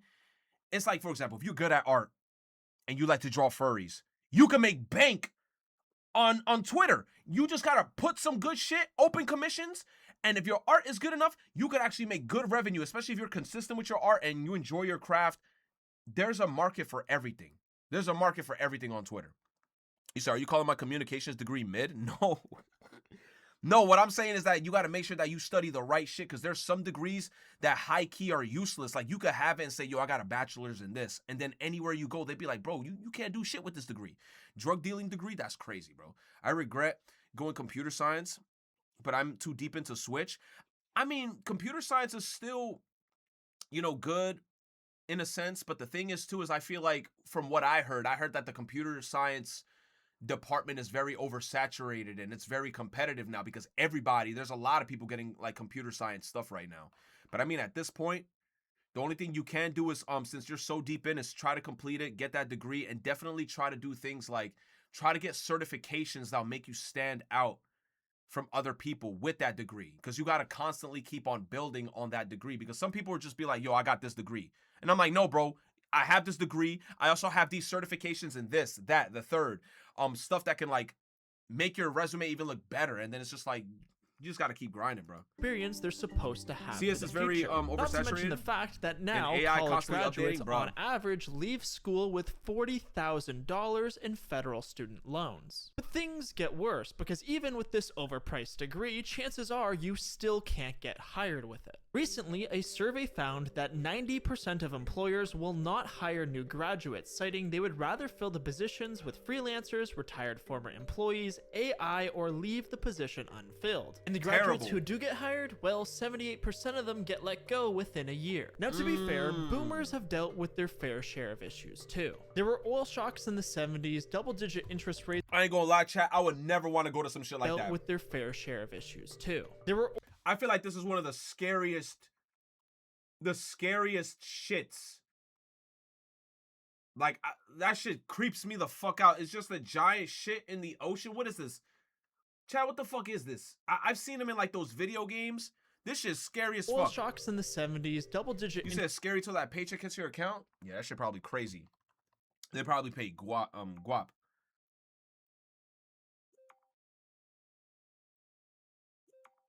What the fuck? I got mad people pinging me right now. Hold on. You said, what kind of mod is this? Oh, hold on. I'm about to reply to him later. I look at some GTA shit. $50 per hour? But I'm not gonna lie. Like, I feel like the ocean definitely gives me the heebie-jeebies sometimes. Interest rates, recessions in the early 80s, but the difference is they weren't competing for jobs against AI, let alone the fact that now many positions are being outsourced to remote work in foreign countries for pennies on the dollar instead of hiring Americans. To make matters worse, now for people trying to get a job, it's normal to send hundreds or thousands of applications. And chances are you'll probably get ghosted because the job listing was fake, the position was... This is why the job that I'm currently about to quit soon, I gave him such an early notice and I'm leaving in good terms. Because then once I get my shit, and then if I try job hunting and shit's not looking too clear, you know what I'm saying? I will instantly hit that employer up again and I'll be like, hey, how's it going, man? I finished up with my certification. Thank you for the opportunity you gave me last time. If you have any open positions, please let me know. I would love to work for you again. Bam. And mind you, I'm like cool with the boss that's there. I'm cool with the head boss. That's why I'm like, once I'm done with my shit, I could try to see if I could get back in that environment. If like, you know, I'm trying to look for other shit. And you got to keep them shits open, bro. Was never intended to be filled. A lot of the time, your resume in was life, thrown up by it's a connections. hiring software because you used the wrong keywords. But let's say you defy the odds. You get through school, you land a job, and now it seems like there might actually be a future to work for. Until you realize the fact that the cost of living so hopefully your boss will still be there by then. Getting around means you'll need a... No cap, I think my boss is still going to be there by then. Because, like, he's, like, the head guy of, like, the security in the hospital that he has access to all the cameras. And mind you, this hospital, the amount of cameras, me, him, and, like, the team that I'm with, that we put in that hospital, I feel like, bro... There's over 1,000 cameras in that hospital. Like, bro, he's the head guy. There's no way they're going to get rid of him because he's in control of, like, the whole system. All the Pelcos, all the Avigilons, the whole interface. He's the guy. So I don't think he's going to leave anytime soon. And with that, an average loan payment of between $530 and $750. But unfortunately, these loans come with steep interest rates, further pushing you to the edge of your financial limits. But cars aren't the only thing that have gotten insanely pricey, because other essentials like food have gotten just as bad. Let's look at something as basic as groceries. In the mid-70s, a pound of beef in grocery stores averaged about $1.89. That looks so By good right now, bro. I would $1.55. But today's data shows it averaging $6.32 a pound, with some cuts going up to $8.28. Bread tells the same story. In the 80s, a loaf was about 50 cents. In 2000, just under $1, now around $1.84. But even things like dairy have gone up too. Milk used to be roughly $1.57 per gallon in the mid-70s to about $2.75 in 2000, and now it's over $4 a gallon. While prices rose, wages... Not gonna lie, chat. Yo, I haven't drank milk and eaten cereal in years. I remember when I was like a teenager and a kid, bro, I used to down bowls of cereal like my life depended on it. Captain Crunch, Snaps, Count Chocula, freaking Rice Krispies. Yo, I used to put the Rice Krispies and then grab a little bit of honey and put that glaze on top. Yo, I used to be a fat ass. I used to put honey on top of the Rice Krispies and then grab a spoon of sugar and I used to let that shit rain on it. I was like, And then I ate that bitch, bro. That milk was sweet as fuck. Woo! That sweet ass milk. Yeah, honey and sugar, bro. I was tweaking with the Rice Krispies, bro. But yeah, it's been years. I have not drank milk in so many years, bro. Has failed to keep pace, especially for young workers who are now feeling the pain. Because rent, food, transportation, and debt payments are taking up a bigger slice of every single paycheck. That's why, even with a full-time job, 2/3 of Americans now say they live paycheck to paycheck. So what happens when the paycheck isn't enough? People start going into debt. By late 2025, the average American carried about $6,500 in credit card debt. What? The average American has like 6.5K in debt? Yo, I ain't gonna lie, bro. You said open an OnlyFans account? I ain't gonna lie. That's not me.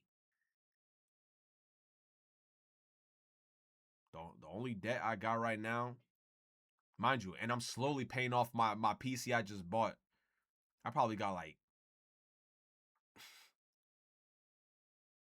400 or 500.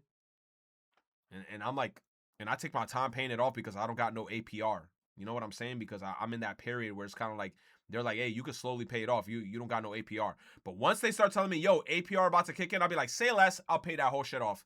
The average American carried about $6,500 in credit card debt. But the people falling more than 90 days behind on their payments? Well, from 2023 until 2025, delinquency rates went from less than 8% to above 12%. Damn. With young borrowers showing up in those numbers more than you would expect. So what do you think businesses do when they see people already struggling? Do they try and help? Hell or no. Do you think that they try and profit from it? No, they profit. Buy They now, raise pay later interest. Apps like Klarna and Afterpay are filled with bright colors and super Yes, happy bro. fun. You don't know how many times back in the day I used to see Klarna and Afterpay pop up so frequently, and in my head I'm like, why the fuck am I gonna do a 4 payment? Like sometimes like Afterpay used to pop up for like the simplest transactions. It'd be like, yo man, you want to get yourself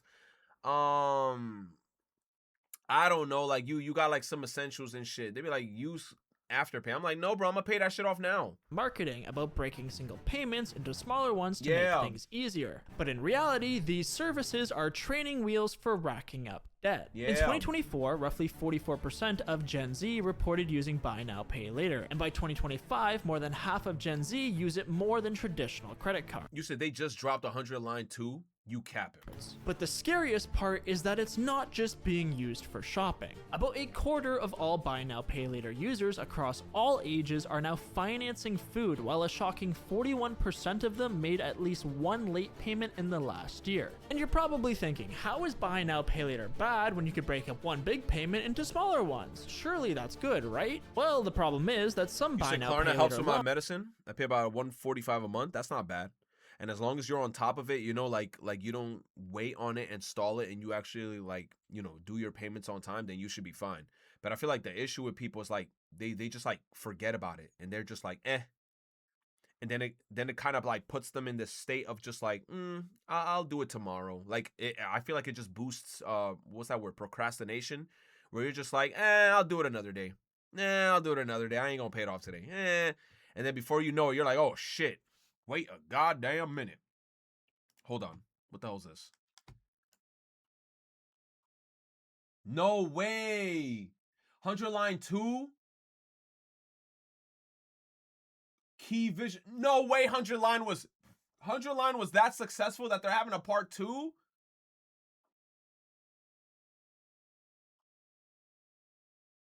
Man, that game is like 100 hours, bro. That's a 100-hour-long game. Loans may carry rates as high as 37%, while credit cards have an average interest rate of around 25%, which means things are going to be way more damaging for all the people who can't make payments. Meanwhile, older generations keep telling us to just budget better, to live below our means, and to spend less, which, to be fair, there is some truth to, until you realize that no matter how much we hear this, it doesn't change the fact that housing has become the most unaffordable it has ever been. I mean, that's true, but then here's the thing.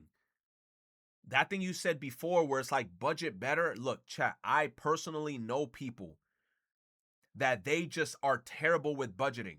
Anytime they get a paycheck, they buy stupid shit. And I'm like, bro, but then every day I will see them then post on their Instagram stories being like, oh, my bank account is low. But then the next day, I see them posting stupid ass pictures of like, look what I bought. And I'm like, why did you buy that? I'm like, you literally just said you're broke and then you bought some shit. Oh my God, bro. It's like, and some of these people, they live with like their parents. That's another thing. Like some of these people aren't even like paying rent per se or like living independently. They're living with family. So in my head, I'm like, yo, that's why I will never knock you if you live with your parents still. If you live with your parents, if anything, that is a blessing. Use those moments to save as much money as you can and obviously help mom and pop out whenever you do have the chance. But that's a luxury sometimes living with your parents because you could just save, make that money, save that money. Obviously invest a little bit with your parents and be like, yo, mom, I got some groceries for the house. Do what you got to do. But bruh, some people just be, I don't know, bro. They just be spending. This house was sold brand new for $24,000, but now it's worth about $2.4 million. This retro when he buys a Nikkei skin. America's average home price to income ratio now hit an all-time high of 5.8. And in the same amount of time, the median price of homes jumped by roughly 407%. And the house that I just showed you that went from $24,000 to $2.4 million, well, it increased in price by 9,700%, which is insane to think about. But things still get worse. In 1960, the average age of first-time homebuyer was 23, but now it is currently the oldest it's ever been at 40. First-time U.S. homebuyer age since 1960. No way, bro. In the 1960s, there were 23-year-olds buying houses, and mind you, it was probably like them working like with a high school diploma. And they managed to cop a house. Damn, 1980 was 30. The 90s was like 32, 34. Bro, now in 2020, look at that fucking dip. Not dip, but the skyrocket here is insane, bro. 2020 onward, you need to be 36, 38, 40. Oh, man. Years old. And guess what? To try and solve this issue, the U.S. government You saw how much you floated saved? the brilliant... Saved? I ain't gonna lie, bro. You gotta save a few tens of thousands. And then also, too, I'm not gonna lie.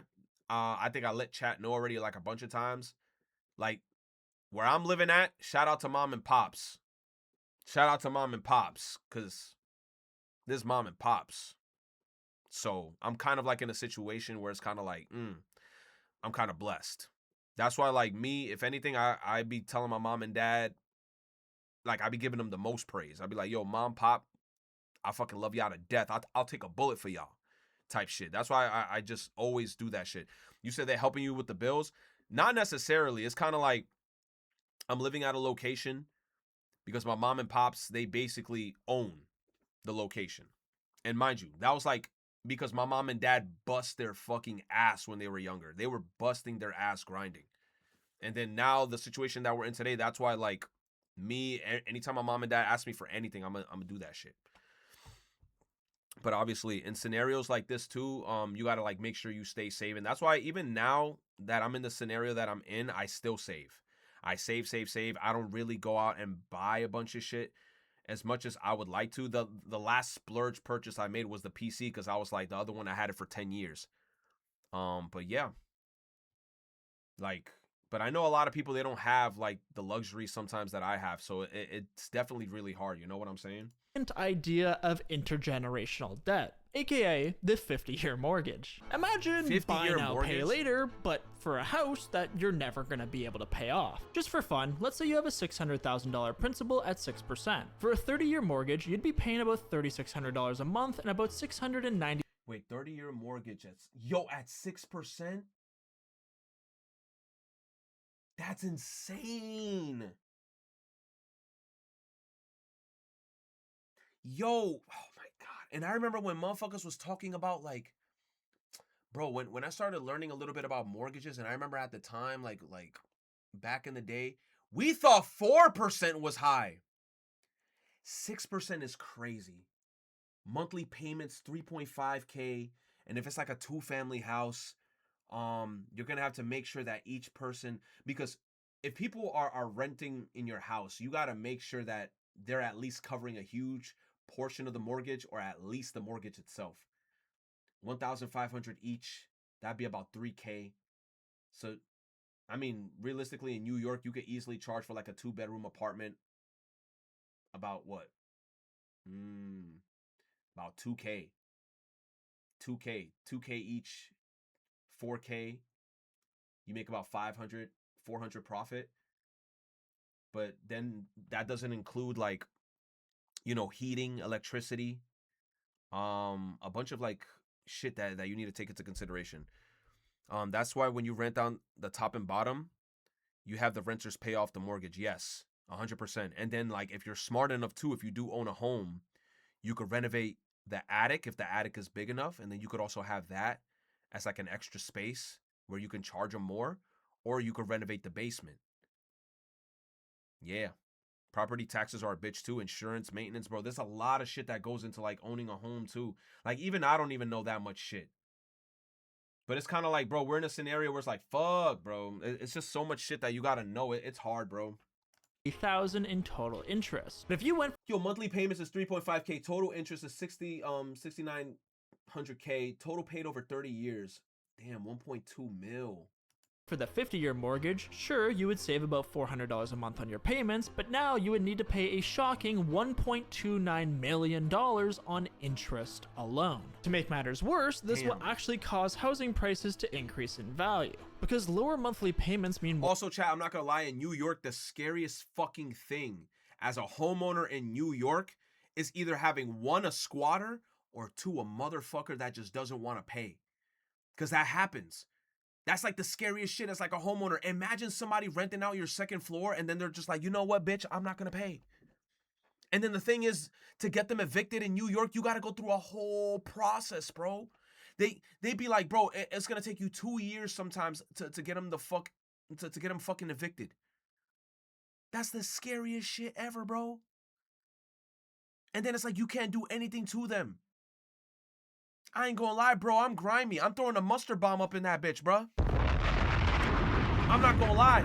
I'm gonna mix a concoction of ammonia. I'm gassing their ass out. I don't give a fuck. Hell no, bro. Send me to jail, because get the fuck out of here. If I was like a homeowner and a motherfucker was like, yo, I'm not paying rent for 2 years, and now I gotta like destroy my pockets trying to pay off the more. Oh my God, hell nah, bro. Yo, that's the scariest thing. I've heard so much horror stories in New York of like people just being like, fuck you, I'm not gonna pay the rent, or they would just sneak into your house, squat there, and then like once they're there for a certain amount of time, you can't kick them out. Yo, the laws make no sense. It makes no sense. More people can afford the property. That's Meanwhile, scary, sellers bro. will increase prices, developers will increase building costs, and banks will hand out more loans, meaning the vicious cycle continues. So let's assume the situation where you can't Send in afford the a rats. mortgage and now you'll need to rent. Well, 3 out of 5 Gen Z renters are considered rent burdened, and according to a survey, 79% of Gen Z adults say owning a house feels like a possibility that's financially out of reach. Damn. And now, some people aren't even willing to pay rent because they've realized the only way to actually save money and to truly try and get ahead is by living at home with their parents. Today, about 1 in 3 adults in the US are still living with their parents, and between 1960 and the 2020s, the amount of 18 to 24-year-olds living at home has increased from 35% all the way up to 56%. 56%.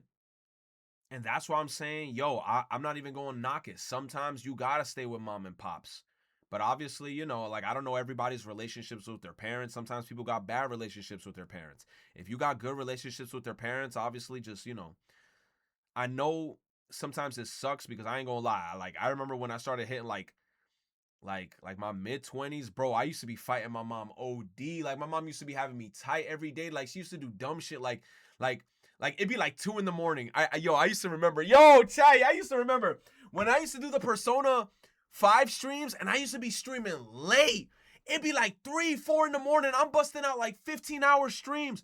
Yo, my mom will walk in my room like at 5 a.m. talking about, and you're still up? I'm like, why are you still up? I'm like, yo, leave me alone.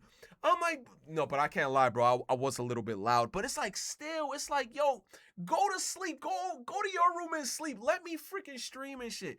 Oh my God. But hey, look, at the end of the day, you still got to be happy that at least you're with your parents, you know? You're not with like some crazy ass roommates, like people you don't know. You know what I'm saying? Be happy that you still living with your family, because imagine if you had like a roommate like Asmund Gold or some shit.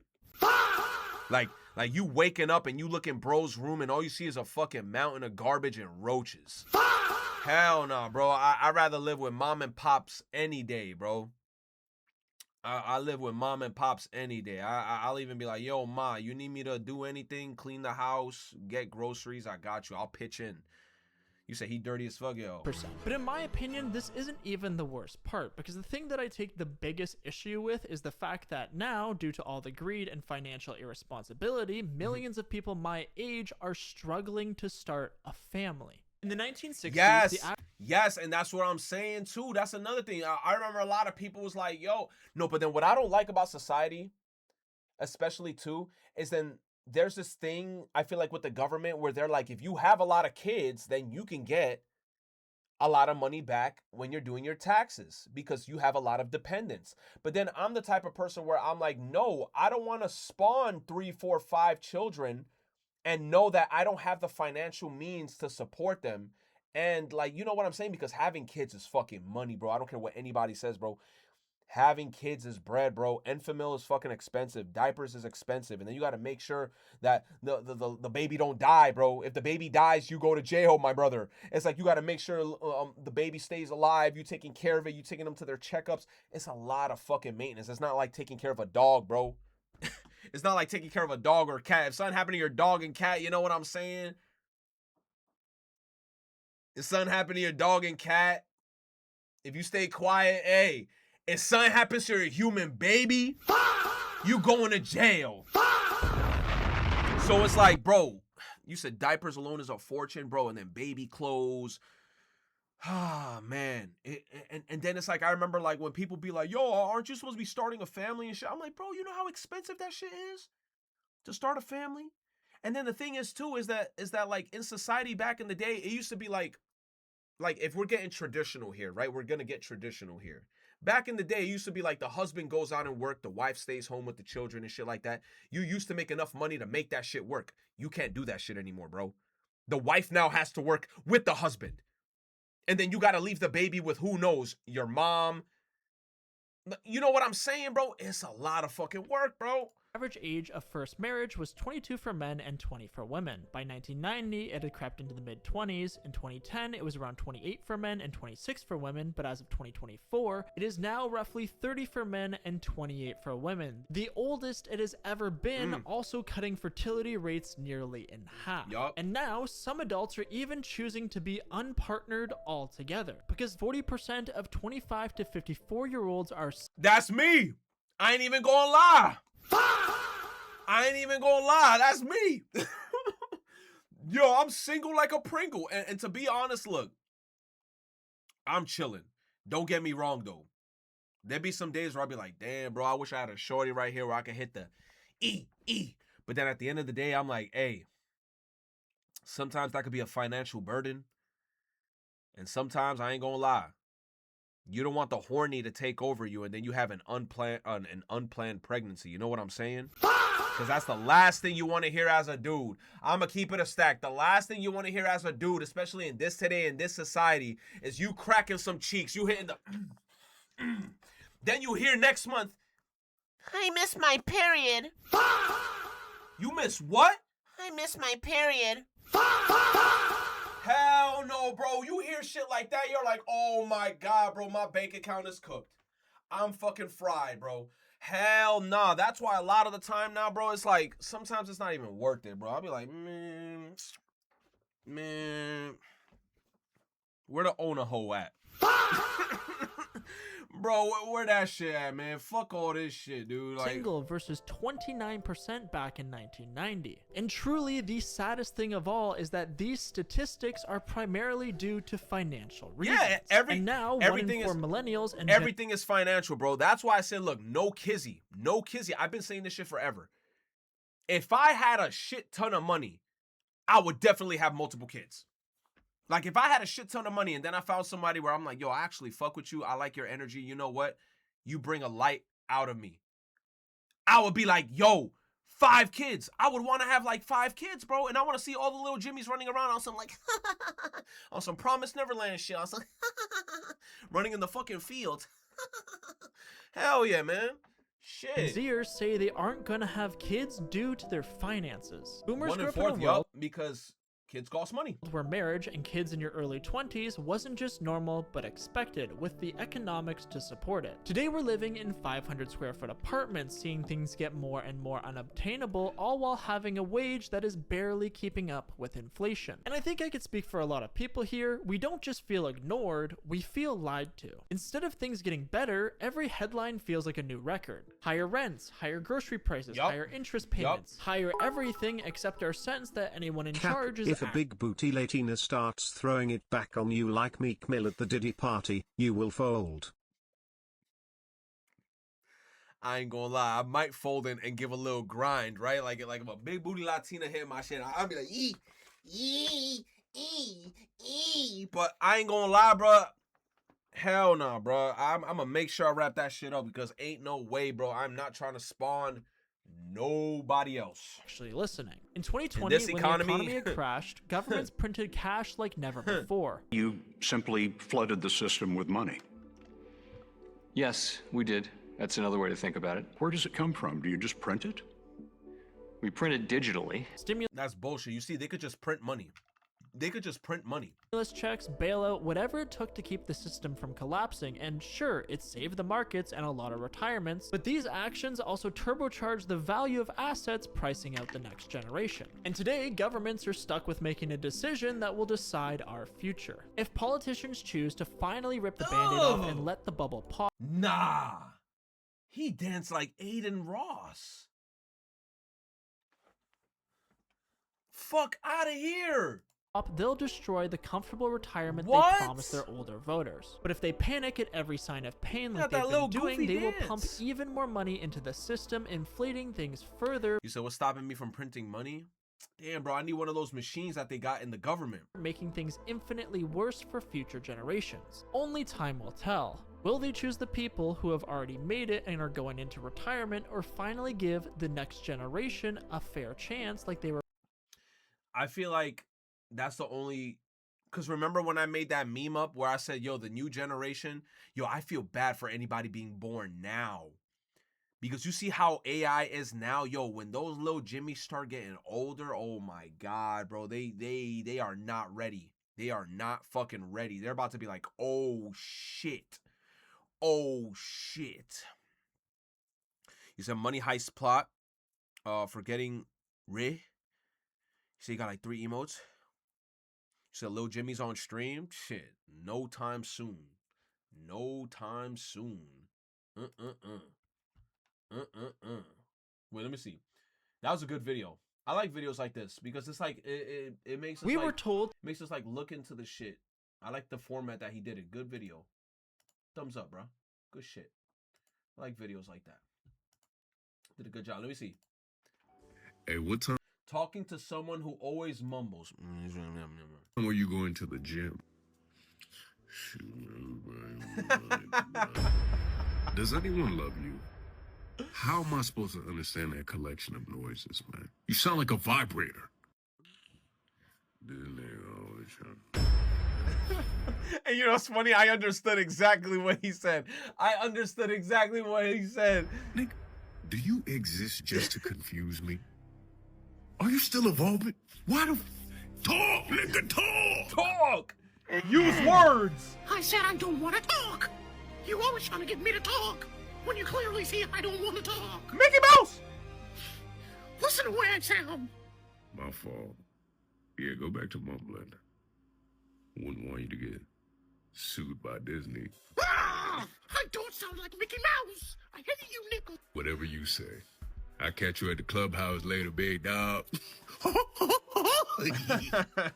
It's the Mickey Mouse Clubhouse. Come inside, it's fun inside. Hell nah, 30 minutes, brother. Damn, bro, 30 fucking minutes, bro. Oh my god, it's meat. Oh my gosh, bro. Nah, if I watch that 30-minute video, I'm not gonna lie, that's gonna be the end of the stream after that. That's a whole 30 minutes. Retro humor?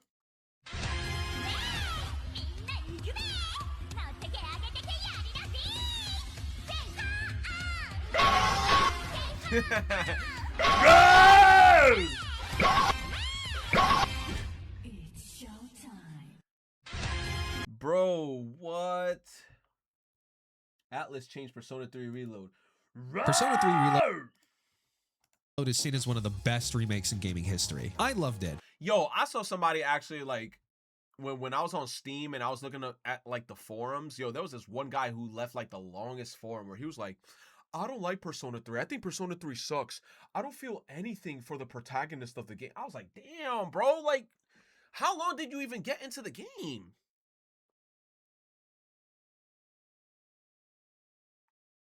I'm like, damn, y'all over here shitting on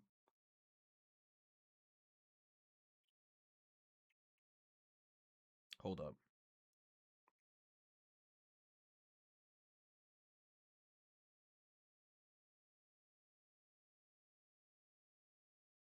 Son, my sister's in Japan. I can't believe this shit, bro.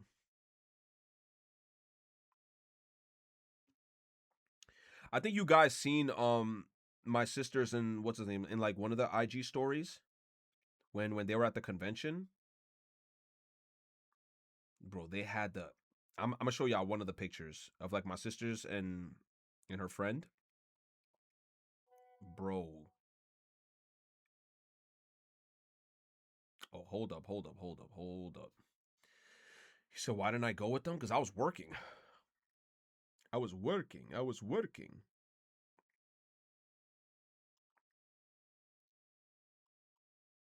But I'm not gonna lie. Yeah, I was in that big working mentality. Oh my gosh. Oh, you know what I just realized? That little freaking anime girl thing, is that trend on TikTok where like the girls keep on jumping? You know exactly what trend I'm talking about. All these girls are doing this fucking trend where it starts like this, chat. This shit.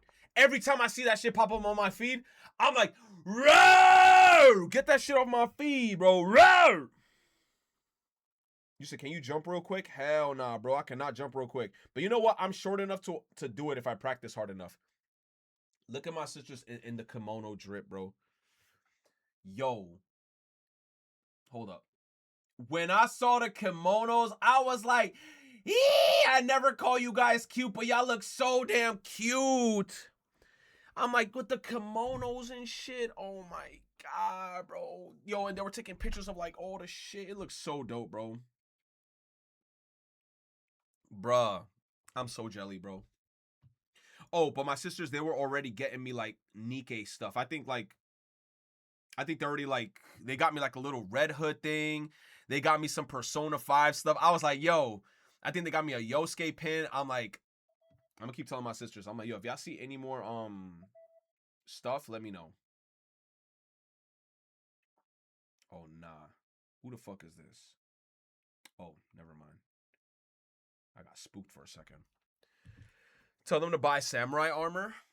Yo, the good thing that they did, though, is that they went to Japan, and when I was lifting up their luggages, like taking it to the car, they were almost empty. I was like, smart move. They're about to bring back so much shit, but I'm like, don't bring back too much shit to the point where, like, your luggage is heavy. Tell them to go to the Square Enix store.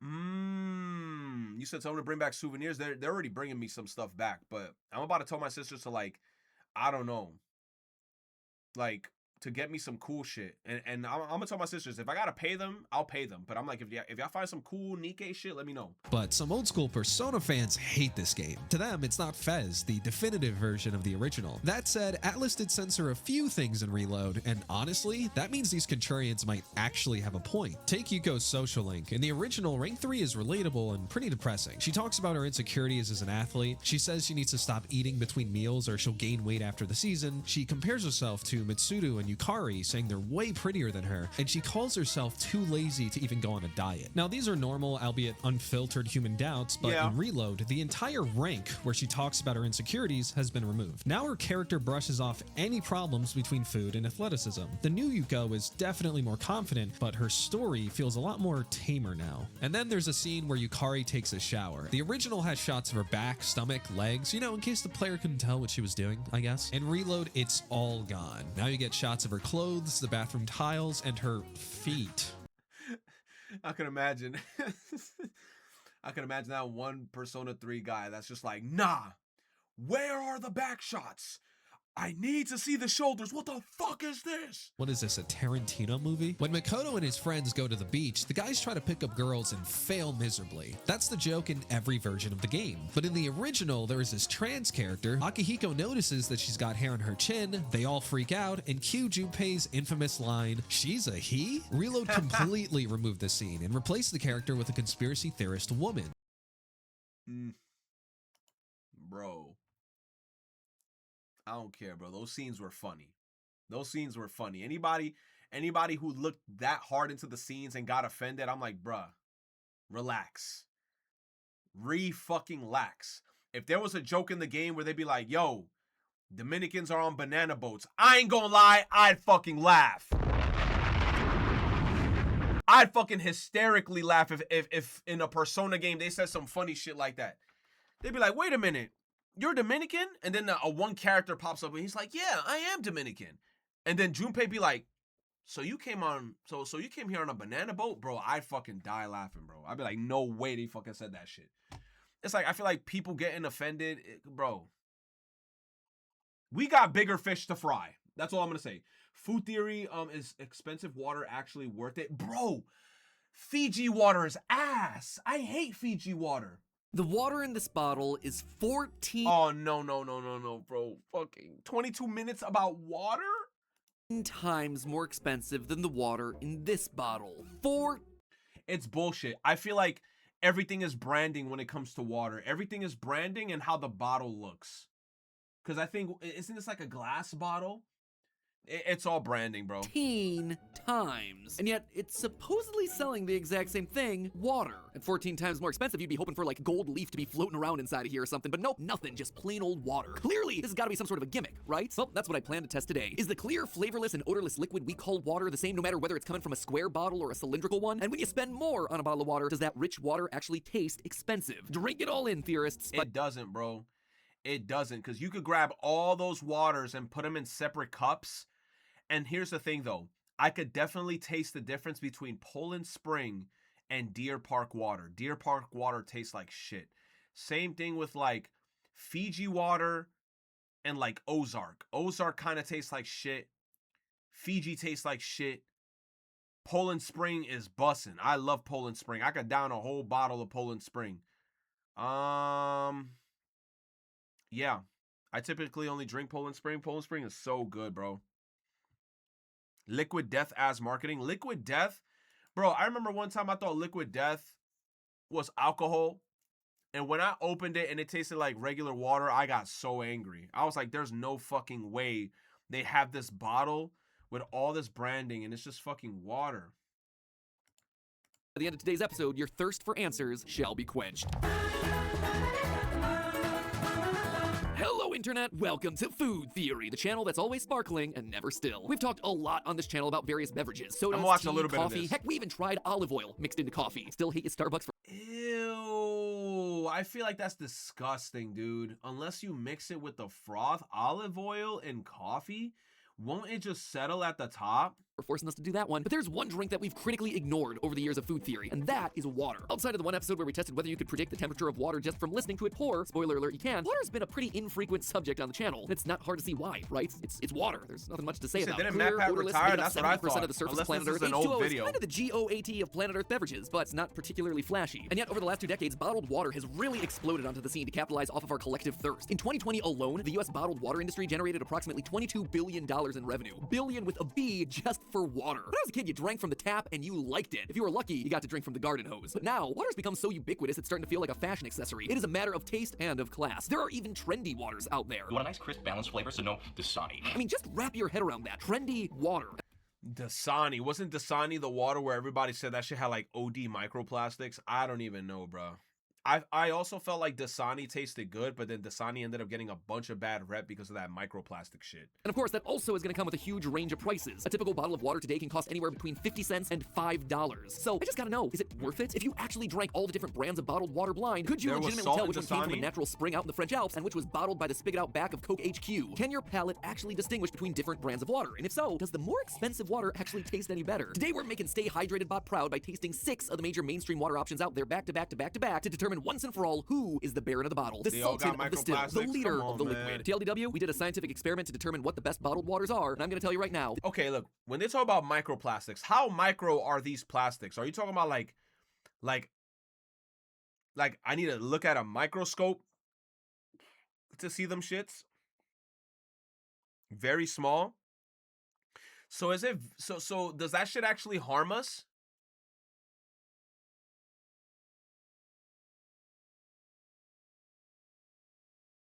You said yes.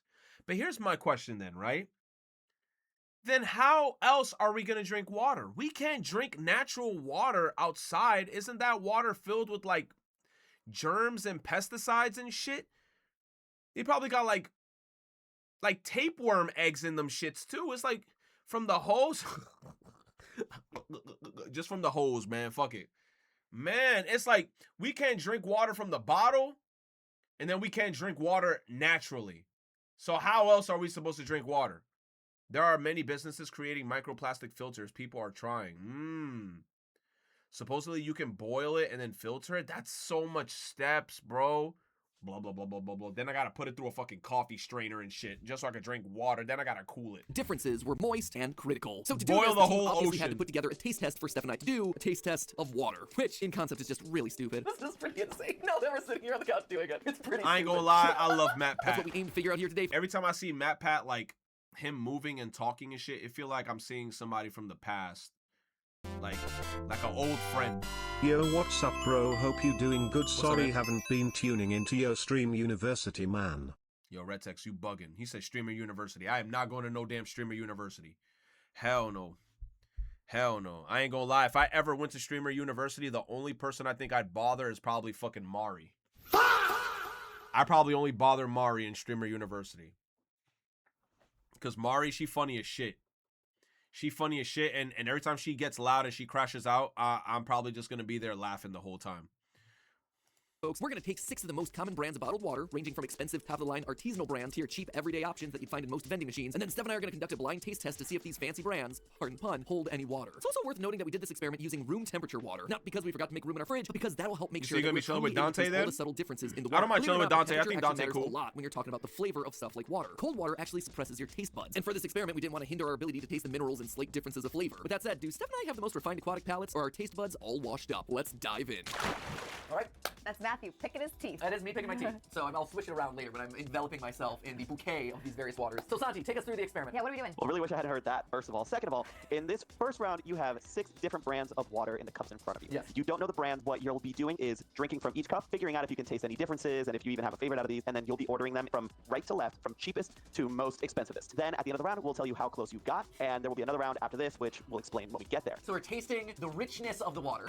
Sure. The thing is, there are no wrong answers here, Stephanie. This is a water taste test. You are responding to what your palate is telling you. Yeah, but I'm just gonna put them in any old order because I don't think I'll be able to know. There's no competition here. This is a welcoming space. All right, let's do it. Santi, how are you going to respond to everyone's comments on this experimental design when everyone's like, they're in different colors, and so the colors are going to affect the way you perceive the flavor? So, they are wrong. I'll drink to that. Down the hatch, everyone. Oh, cheers.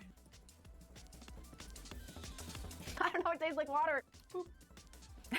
Smell the bouquet. Smelling water. I don't know if this is true enough. This is the flavor that I don't like about Aquafina, or like this is the sort of thing that I don't like about Aquafina. It's been a long Slightly time. cucumbery on the front. Don't think I care for that one as much, but like I still don't care strongly. I don't know. Blue, the color of water. Still no smell, but I'm going to continue to do this the whole time. It's mellow all throughout. It's mellow, right? No, somehow that's a descriptor. Right. It's smooth.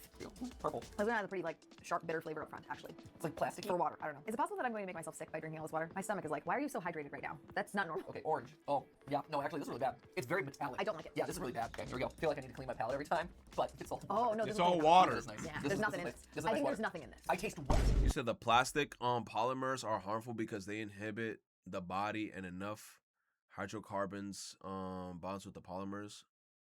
Toxic in high enough concentrations. What? The hydrocarbons are also very stable and thus difficult to break down. So how am I gonna drink water, bruh? You want me to boil it, strain it, then cool it? That's gonna take filters. You know what? I do have a water filter on my shit. Like, but I'm not gonna lie, I might have to get like another type of water filter. You know what I want to get? You ever seen those water filters where they're called like Bravias or some shit?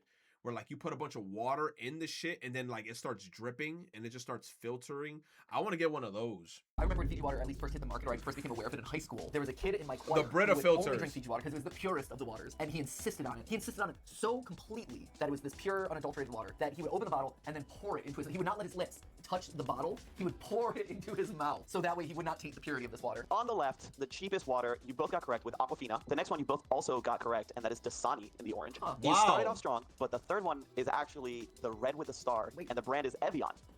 Really? Oh Yep. no, we have bougie taste. The next one up is purple, and Smart Water is the brand in there. We did. So Stephanie, you actually. I ain't gonna lie, I fuck with Smart Water. Smart Water, like, it doesn't make you smart, but Smart Water tastes good. I fuck with Smart Water. Got that correct. Oh yeah.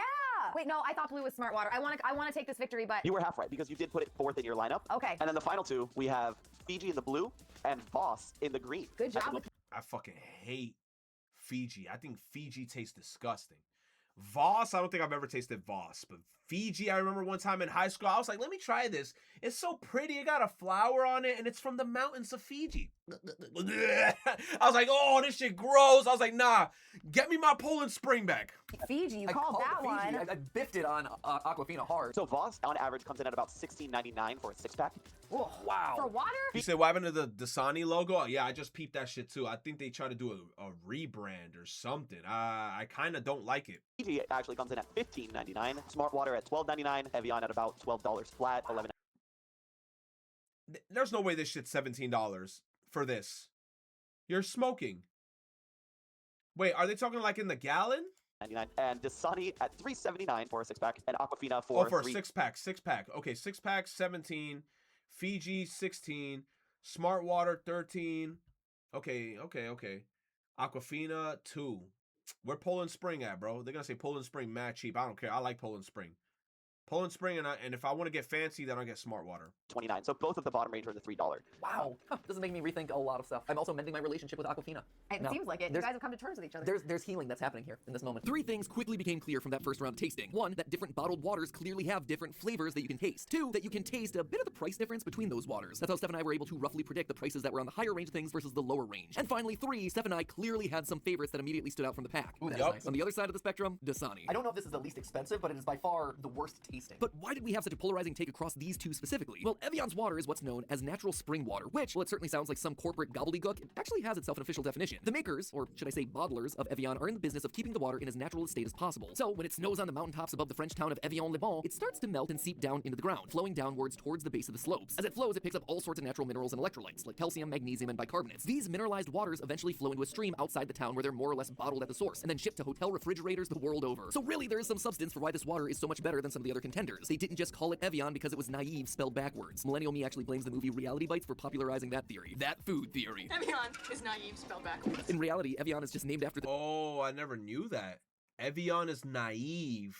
That's like a troll to us. Like look at these naive dumbasses buying this water thinking that it's any different when it's just water. Wow. Town where the water comes from. Dasani, meanwhile, is a little bit less elegant, shall we say. Dasani, which is owned by Coca-Cola, buys up any sort of lake or stream out there. Oh, hell nah. It's owned by Coca-Cola. You know that shit instantaneously ass. I gotta remember that. Coca-Cola owns a bunch of shit. And it's like, yeah, it's mostly clean. Of course, those waters are not mostly clean, especially when compared to the pure spring water of Evian. If they tried to just bottle that water, it would end up tasting worse than Coke Starlight. Damn, now tomorrow, watch. I'm gonna go into a bodega and I'm gonna buy myself an Evian. I'm gonna try that shit.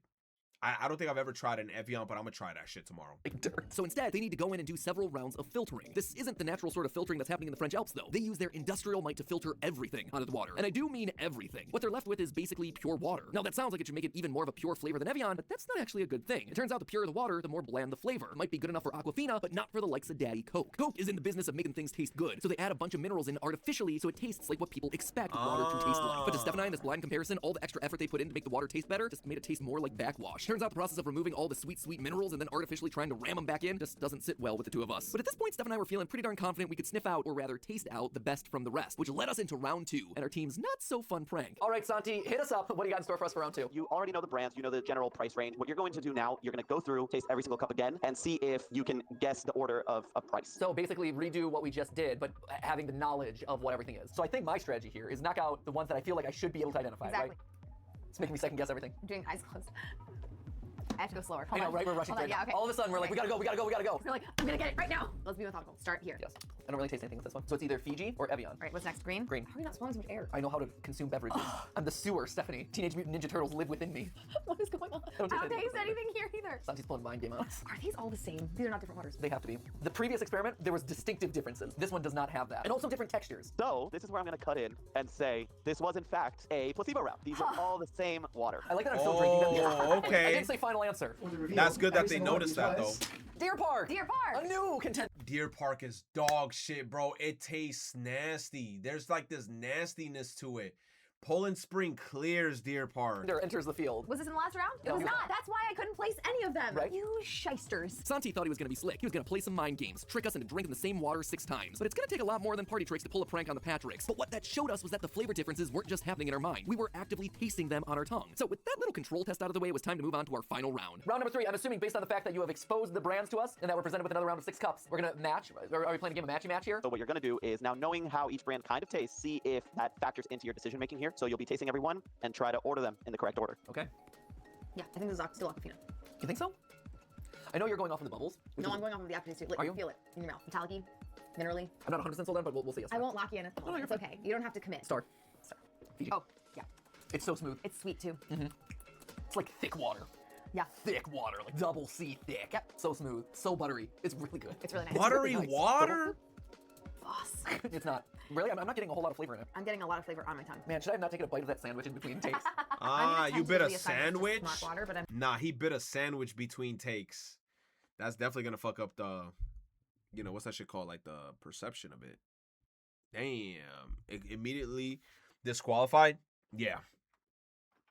He bit a sandwich. not sure yet. Shoot, and meanwhile, I think it's Evian, but also I need to get rid of the flavor on my tongue apparently. You see, that's why he described it as buttery. He's like, buttery. I'm like, water tasting buttery? You probably it's because of the bread, a little bit of mayonnaise, you know, was probably in that sandwich. Oh, sorry. Green. Here, drink some water. Oh, there's a flavor on the front. I think that might have been the Dasani with the like front end. But it's clean on the back end. Sorry, I'm desperately trying to clean my tongue Do you up. know what I mean? Or is that the one I hated? Yup, she Which I got think- it. Are we She's experiencing putting the taste bud pieces. fatigue here? I do wonder that. Is there a world where we are experiencing taste bud fatigue? Because there is a world where you just have like so much. No. Oh, I felt this one. There's a taste on this one, on the orange one. Yes. And it's a front taste, not a back taste. Right, exactly. Which means the back finish is smooth. I'm pretty locked on these 3, right? So Aquafina, the bubbly one with the back end flavor with like the aftertaste, done. Evian, I think is clearly here in the middle. I think it's the blue one. We're very clear on Fiji. I can do this. I can do this. I'm so confused I can now. do this. And we have very similar opinions Yeah. about all these waters, so it makes sense that I think She's our, like, I can our do opinions this. would line up here as well. This I feels like can a lot do of it. pressure for something that is so inconsequential. Aquafina, you're both correct. Woo! Following with Dasani, which was in the green cup. Yeah! Evian up next, the blue cup. Woo! Come on! Smart Water, orange cup. Yes! Oh, they got it. Fiji, it was in the purple cup. Are you kidding me? Fiji in the purple cup? Yep, Fiji was in the purple and Voss was in the red star. We Left were it talking, there. and we didn't bother to double check it. Oh, and we even said it too. We said it was sweet, and Fiji has no flavor. We had all. I need to Damn, get they back were to close. Steve from high school, who didn't want to taint the non-flavor with his lips. Oh, what fool we've been. Hubris. Oh, we were Icarus and we flew too close to the sun. What was Santi saying about water poisoning? That you'll probably be fine. Don't quote me, I'm not a doctor. Surely I'm nothing proud bad of will you happen. For opening your mind and your palate to the wide, diverse flavors of water. Thanks. It's been a journey for me. I feel like I've come a long way. I developed an opinion in an area where I was very happy to not have one before, unfortunately. But I'm much better educated to pick between water when I need to buy bottled water. I'm very excited about it. Right? This is great. Yeah, so next time anyone says to you, like, oh, bottled water will taste the same. Certainly not. No, not even close. Not even close. Yeah, it Not even doesn't. close. Second, what's your favorite across the board now? The Fiji water and just, I guess the Voss are also favorites. Yeah, I think for me, Evian and Fiji, down. If you're going for like whatever, a mid-tier, which is still pretty expensive water, but mid-tier in this test, Evian I think would be the most economical but still really good flavor solution. Right. Oh, Steve, why didn't I listen to you? And why do I suddenly Yeah, care what a so Poland much about Spring. water? Anyway, from our experiments, we definitively concluded that yes, you can in fact taste the designer waters from the duds, which honestly came as a pretty huge surprise to both of us. I was getting my, oh, it's all just water takes locked and loaded, but I guess the joke's on me. Why though? If the difference in flavor doesn't just come down to marketing hype, then what's going on here? Well, after I came back from the experiment, I started digging deep underground. I wanted to see what makes expensive water taste so special, and then I realized it's actually the ground. As I mentioned earlier, more expensive brands like Evian take supposedly pure sources of water, like those on freshly fallen snowcaps, and then lets them flow along and through the ground until they're packaged up for people like us to buy. The other luxury brands, yeah, they pretty much do the exact same thing. Well, Evian comes from the French Alps, Voss comes from an isolated stream in the south of Norway, and Fiji, well, it comes from Fiji. Pretty self-explanatory. And actually, it's probably the coolest water that we looked into. Fiji water, instead of flowing through a silly little mountain, actually is naturally filtered through a frickin' volcano. Yeah, they should just put a giant volcano on the bottle and embrace how awesome that is. Jokes aside though, it's the volcanic rock that actually makes the water have, quote, twice the amount of electrolytes as other waters, and it also gives it that smooth flavor. But then, how do rocks add flavor and smoothness? Well, imagine the volcanic rock is kind of like a sponge. A very hard sponge that was once liquid hot magma. Liquid hot magma. And has since cooled down into Liquid porous rock. hot The pores in the stone increase magma. the surface area where a biofilm can develop. Essentially, a biofilm is an accumulation of microbes or microorganisms that act as a bouncer for the water flowing through, keeping all the gross sediment and bacteria out while letting the good minerals right into the VIP section. Then the water just sits there in an untouched chamber of volcanic rock, a chamber that limits any other contaminants and retains the important stuff for that pure mouthfeel. Honestly, when you think about it and hear it put this way, it kind of makes sense why it's so expensive, which is a thing I thought I would never say about bottled water. That's crazy.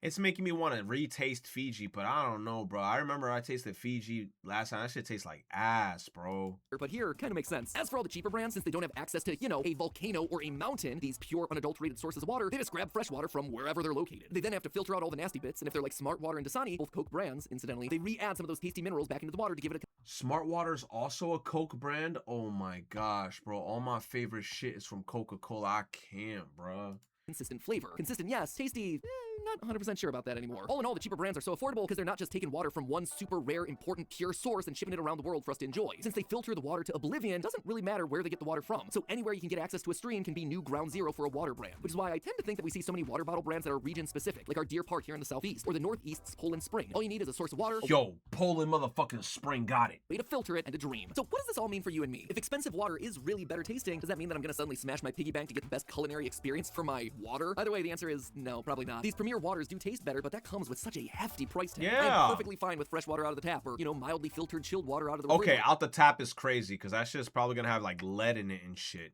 Would I recommend that you go out and buy a supermarket-sized package of Fiji water for your fridge, or start putting Voss in water coolers for your Little League games? No, of course not. Remember, chilled water actually covers up a lot of sins across the board. But, you know, if you're at the airport and you're gonna need to buy a bottle of water for your long-haul flight across the... That's even worse, bro. The airport's gonna triple charge you for that Fiji, bro. That Fiji is minimum at an airport between $4 to $6. On anyway and be massively overcharged in the process, it might make sense to splurge for that buttery mouthfeel of Fiji's volcano water. Your taste buds will thank you. But hey, that's just a theory. A food theory. Bottoms up. Or, I almost said the other one. All of the plastic waste that came out of this episode with one simple solution, and that is Air Up, a reusable plastic bottle that can flavor your water basically any way that you want to. Simple as this. Boom. Pop off the top, fill it with normal tap water, refrigerator water, what have you. There, W fill it up, add. plain water. Secret ingredient, the flavor pods, right?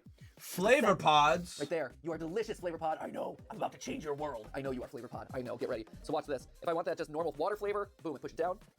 Smooth, simple, it just tastes like water. Wow, filtered water, tastes like nothing. Filtered, amazing. But you pop it up, suddenly it activates. The scent is permeating.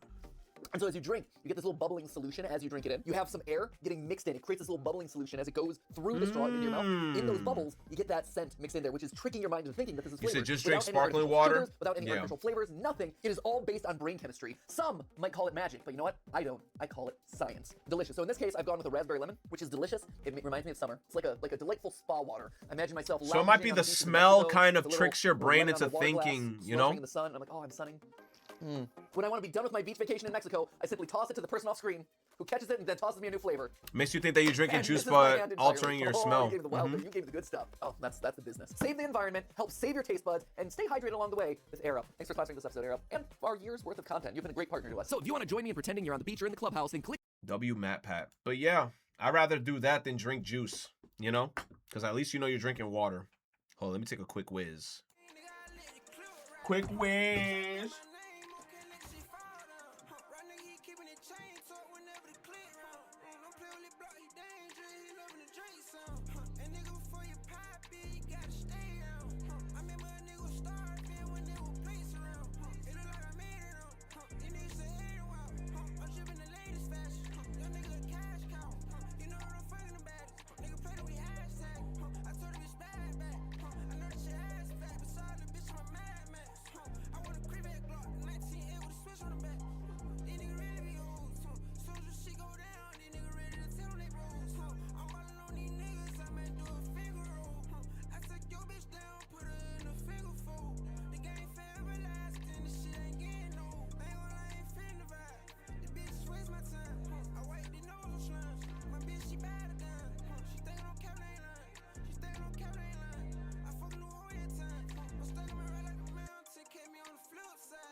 Hands not washed.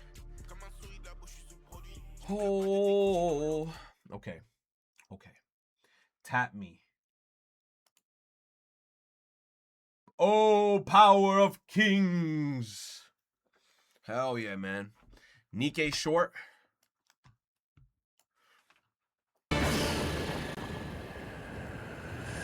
Butter my biscuit, we are dead. Dude, I told you we should have followed the GPS. Here, I found this thing on the ground. Oh, snap. We might actually have a chance. You're doing great, Rapunzel. Only a few more seconds. Oh my god. Wait, what's our chances of winning this thing?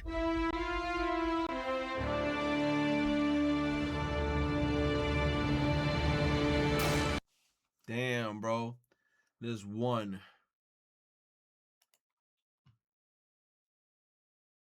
Do it again. Hi, Los Angeles. What you wearing today, bro? Oh, hell no. Everything I got on is avant-garde, man. Oh, okay, okay. One-on-ones, for real. Okay, let's start from the bottom up. What you got on the feet? Hey, okay, I got this little Oh, fuck no, man. Like, what is this? What is this? Balenci's, bro. Okay, little tire vibes, little tire vibe. What's with the pants, bro? These are fucking crazy. There's some fucking Jinkos, bro. Oh, okay. We're big ass pockets. Look at them big ass pockets. You got nothing in them pockets. You got them big ass pockets for what? Pockets, so you can stuff like a little child in here, bro. Wallet. For real. Okay, well, what's with the little hoodie you got on? This shit avant-garde is one-on-one, man. Toss the funnel, man. Oh, okay. Shout out to Tyson Final. What's with the little baggy, bro? The little drawstring baggy. Balenci, bro. It's a little Balenci, bro. Oh. Yo, you paid $130 for a dog shit ass drawstring bag. That's flimsy as shit, and all Balenci did was just print their name on that shit. That shit probably took no kizzy, $1 to manufacture, and then to put the brand on that shit, $130. You're bugging. Okay, son. Are we able to see what's in the bag? I'll show you, man. You feel me? I might have to. Okay, we not gonna see what's in the bag. I got a little, you feel me? Some things is not for the kids, you feel me? A little something. Okay, and then the teeth. How much on the teeth? Oh, the teeth, man. That shit's priceless, bro. Guys, priceless. Okay. Okay. Go crazy. All right, Los Angeles, what you wearing today, bro? I mean, hey, bro, he a character. That's one thing for sure. I just got back from watching Jinxie play Red Dead Redemption 2 as Arthur during the last stand. It had me tearing up. It was so sad reliving that legendary moment. I'm not gonna lie to you, bro. I never played Red Dead Redemption 2. Never. Oh my goodness. Oh my goodness. Okay. Found even more characters and secrets. I found even more characters. Oh, this is the shit that I think NepNep sent me once about like this whole secret floor shit. And secrets on floor 796. The other day, I talked about the floor 796 website, where one author has been working on an interesting hobby for about 7 years, collecting and drawing characters. Oh, that's what the fuck this is? He been working on this shit for 7 years? I don't know. I thought you just sent me some random shit. This is a 7-year thing? From different universes. So, in the pool, swim the guys from My Hero Academia. In the line to the hospital, sit the guys from Cyberpunk, Evangelion, and Sailor Moon. In one of the rooms, like Kirito and Asuna, there are also characters from Spirited Away, Totoro, who was almost hit by the car from Back to the Future, the tied-up Mao Mao, Kaguya, Megumin, and you-know-who. Saitama is watching the battle between Superman and Homelander, and Mob Psycho 100 is standing next to him. Robin performs the Zero Two dance, and Zero Two herself is standing next to a giant delphinium on which Guts is hanging. I also found the whole Spy family, who now have another child. At the same time, there are funny secrets. For example, if you click on the payphone and dial a number, someone answers you. There are 2 quests with puzzles, and one more mystery is connected to the name floor 796. 796. The numbers of the English letters that form GIF. There's probably like 100,000 more secrets that we don't know about, and I'm not gonna lie, I'm not looking for them. That's just gonna take years. If he was 7 years working on that shit, it's probably so much shit. You said the fight we never got to see in Naruto.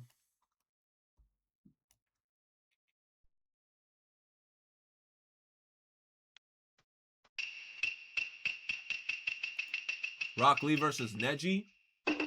This isn't one of those sparring I ain't gonna lie though. Rock Lee got a chance, but Neji got Byakugan though. matches we had back then. Neji got Byakugan I will not though. lose to you anymore. Very well. You may now begin.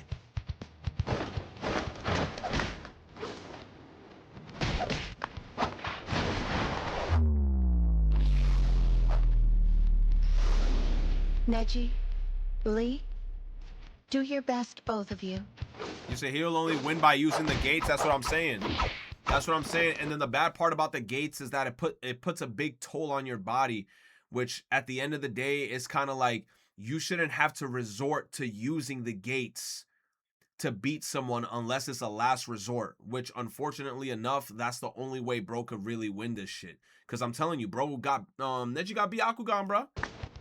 Here I come! Bring it on! I want to show I can be a splendid ninja as well. Even if You say he's used to using it? Or genjutsu. Bro used it once and then he was a paraplegic.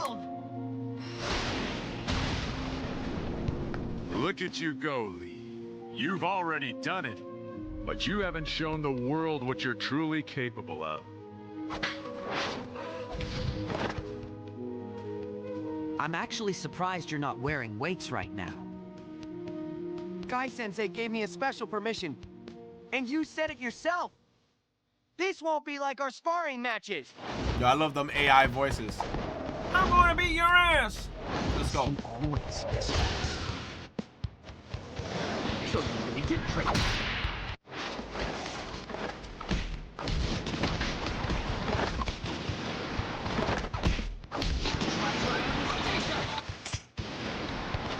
Come on, you can't do that shit to me. Yo, if this wasn't even, yo, next time, if this shit ain't the full fight, don't even send me this shit. I'm gonna keep it a stack. That shit just pissed me off. Nah, bro. You can't send me some half shit. No, bro. Ain't no way you sent me half done work. I'm not even gonna rate the video. 2.14, you got that shit. You got that shit though. You got that shit. You got that shit.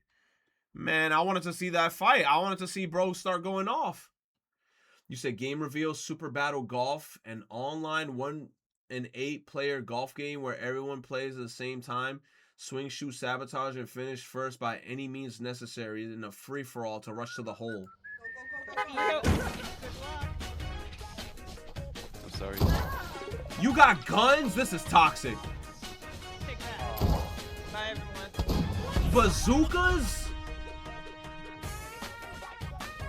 Yo, streamer friends slop with golf? Oh, just Take that.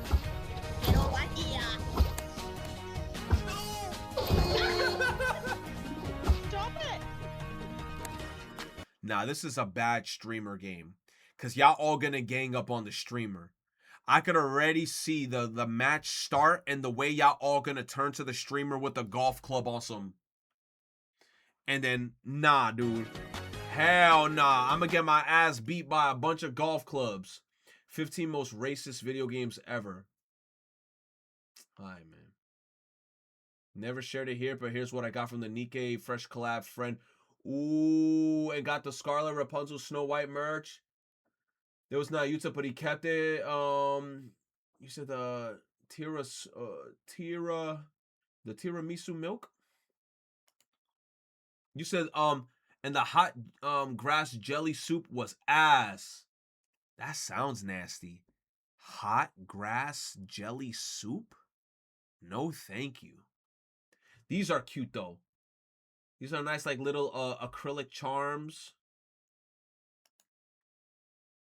Nice. Anise on the little paper. Yo, bready on this shit. That's nice. Cute. Oh, that's so cute, bro. Damn. Grass jelly. That's nice, Sora. X to stop Grok AI from undressing images of real people. Yeah. Elon Musk's AI. I'm not gonna lie. I feel like that's one of the worst things that came out so far because it's very creepy. It's very creepy. It's like anybody who pops up on that shit, they just make them do the weirdest shit. Tool Grok will no longer be able to edit photos of real people in order to digitally undress them in places where... Oh, and it says no longer? X to stop Grok AI from undressing images. Okay. It's illegal to do so. The tool is used on the social media platform X, and there's been widespread concern about fake photos of people in revealing clothing without their consent. The UK regulator Ofcom says it welcomes the developments, but an investigation into whether the law has been broken remains ongoing. Our technology editor Zoe Kleinman reports. Y'all done? Grok and the social network. Oh my God, nah, man, who's in charge of this team? Like that pause was too long. X have been under fire for several days over the AI tool's controversial feature, which enabled it to create and share sexualized images of women and children. Put this woman in a bikini, weird. Put bruises on her. Some commands given to Grok via posts on X, along with a photo of a real person used without their consent. Grok complied and published its responding image publicly back on X. Ashley St. Clair is the mother of one of Elon Musk's children. It happened to her too. Oh! It's incredibly violating, and it's also how realistic it is, because these look very real, these images. Yeah. And they That's- also have that's real why it's parts bad. of my real... It's like, if you could look at it and be like, all right, that shit look fake, I get it. But the AI is so good to the point where you look at it and you really gotta look at it and be like, yo, nah, wait a minute, this shit look real as fuck. Like, you would think it's actually them. Life, like my real son's backpack in the background that was kept in these photos as they were altered. Following pressure from governments, campaigners and regulators around the world, X now says this will no longer be the case. In a statement, the company said, "We have implemented technological measures to prevent the Grok account from allowing the editing of images of real people in revealing clothes, such as bikinis. This restriction applies to all users, including subscribers." Okay. X added that it had zero tolerance for any form of child sexual exploitation and unwanted sexual content. It has already restricted the use of the photo editing tool on X to those who pay for it and are in theory easier to identify. This will apply in countries where it's illegal. Here in the UK, a law is promised to come into effect this week, which criminalises the creation of sexual AI deepfakes without consent. Until now, it's only been illegal to share them. Downing Street says X's compliance is vindication for the government. I think it's a testament to all of the campaigners. I think it's a testament to the Prime Minister and the government, my colleagues, for taking a tough line to protect the public and to protect our kids in particular. Because if you give yourself a check mark, they will we know you. This change in approach. It's unusual to see one of Elon Musk's companies comply with the authorities without putting up a fight, a symbol of how serious this situation really is. It remains to be seen whether X's technical measures will be sufficiently robust, and it doesn't get X off the hook either. Who did this camera shot? It's like she got like the weird altered reflection persona here and her here. UK's online regulator Ofcom says its investigation into the company and whether it's throwing me already off. broken the laws of the Online Safety Act will continue. This should not be game over for what's been happening on X. X is responsible for some serious abuses and harms, and it must be held accountable. But particularly, we need to ensure that X has the controls in place so that this does not happen again in future. We do not want new technology to be developed and rolled out with similar consequences. Yeah, This I mean, that is makes a sense. landmark moment for the tech industry and its regulators in terms of establishing and enforcing new boundaries. One thing the Grok crisis has shown us in real time is how difficult tech regulation is. We've already got numerous laws in place designed to protect people from digital harm, but this week the government has still had to scramble to enforce another new rule that's specifically designed to deal with sexualised AI deepfakes.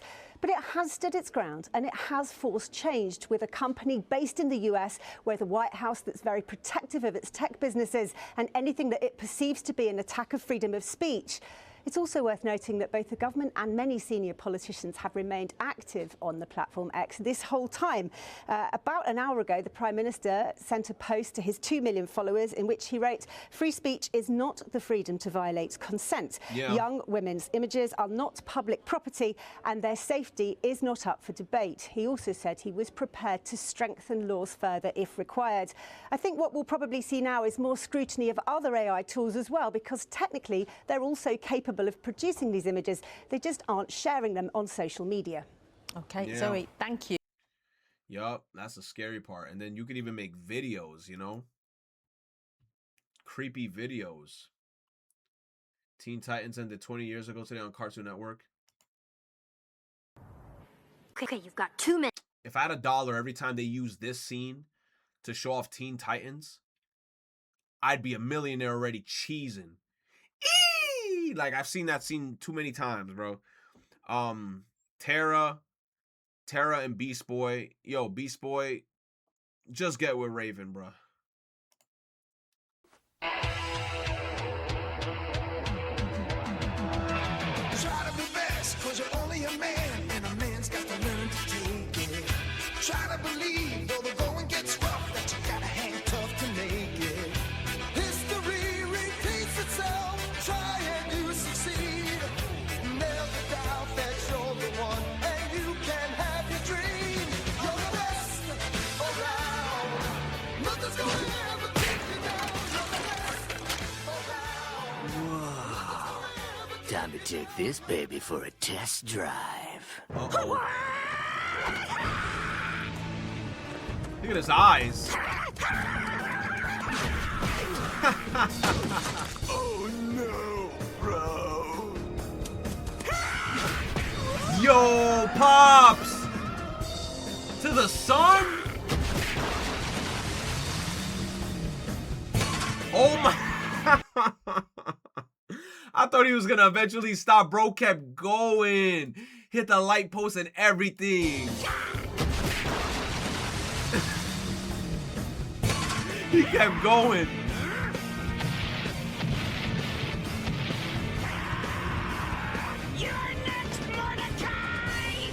Damn. Bro had them egg teeth. The egg teeth. Regular show ended 9 years ago. I can't believe regular show ended 9 years ago.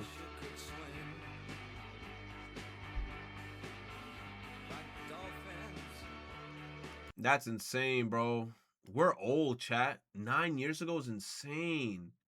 Randy Orton versus Joe Hendry.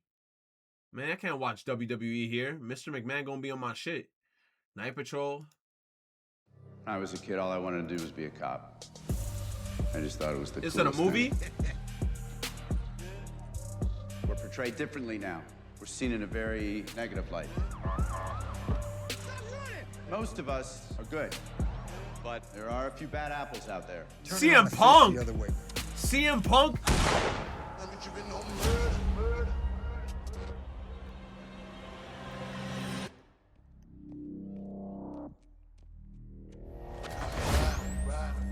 What is this? They shot your sister. I think it was Night Patrol. You guys are special. I want to be a part of that. When are you gonna let me in on the big secret around here? You want in, Night Patrol? This is it. Yeah, bro. What did you do to me?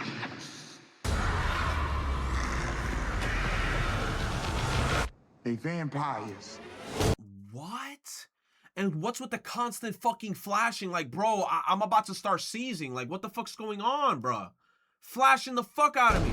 If this shit, if they do that flash effect one more time in this shit, I'm leaving this trailer, bro. Like, my eyes genuinely hurt. My eyes are starting to get clipped.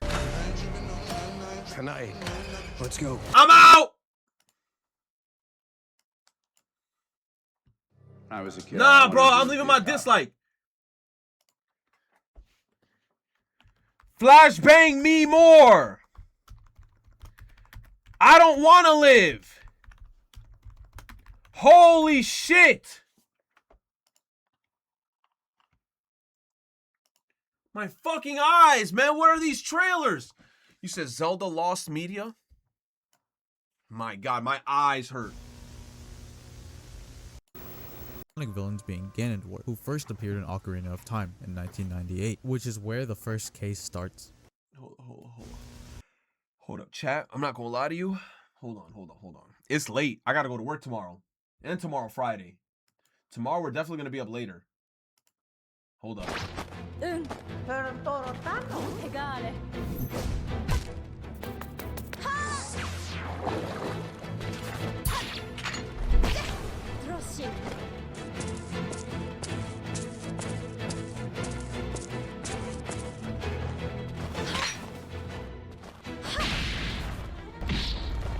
Yo, I'm not gonna lie. He was beating my ass a little bit in the beginning. The Beast Fly, whatever the fuck.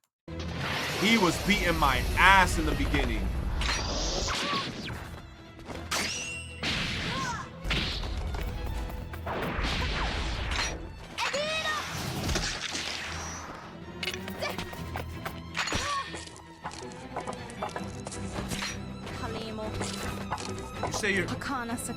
You say you're using the last of your sick leave tomorrow? Does your sick leave reset every year? How the hell you use the remainder of your sick leave? It's January 15th. Okay.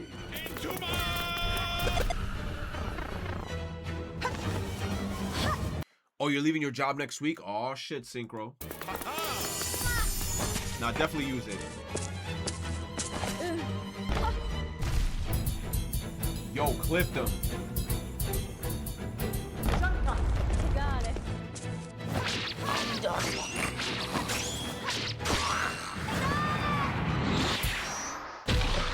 Damn. The Last Judge. That was like one of my favorite boss fights in this game. Look at her face. Yo, that's how I felt too. Yo, when he started using them fire moves, oh man, but this boss fight was so fun. Yeah, boom, throwing that shit, boom.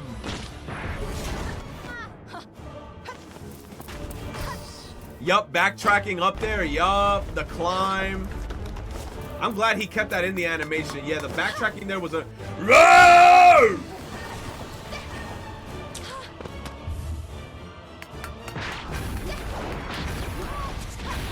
Oh, this is cool.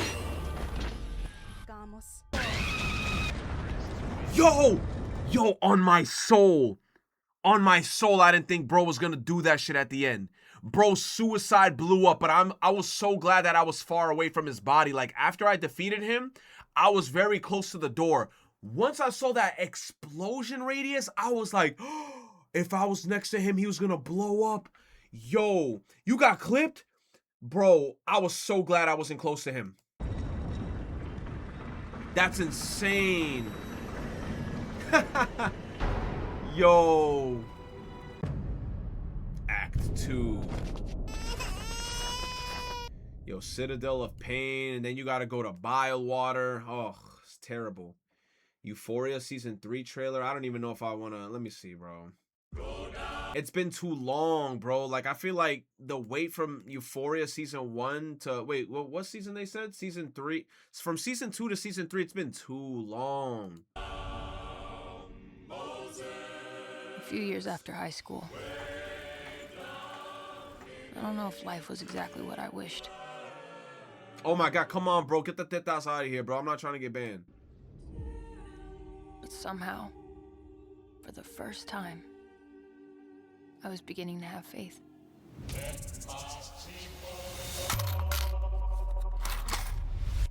Hello, Rue.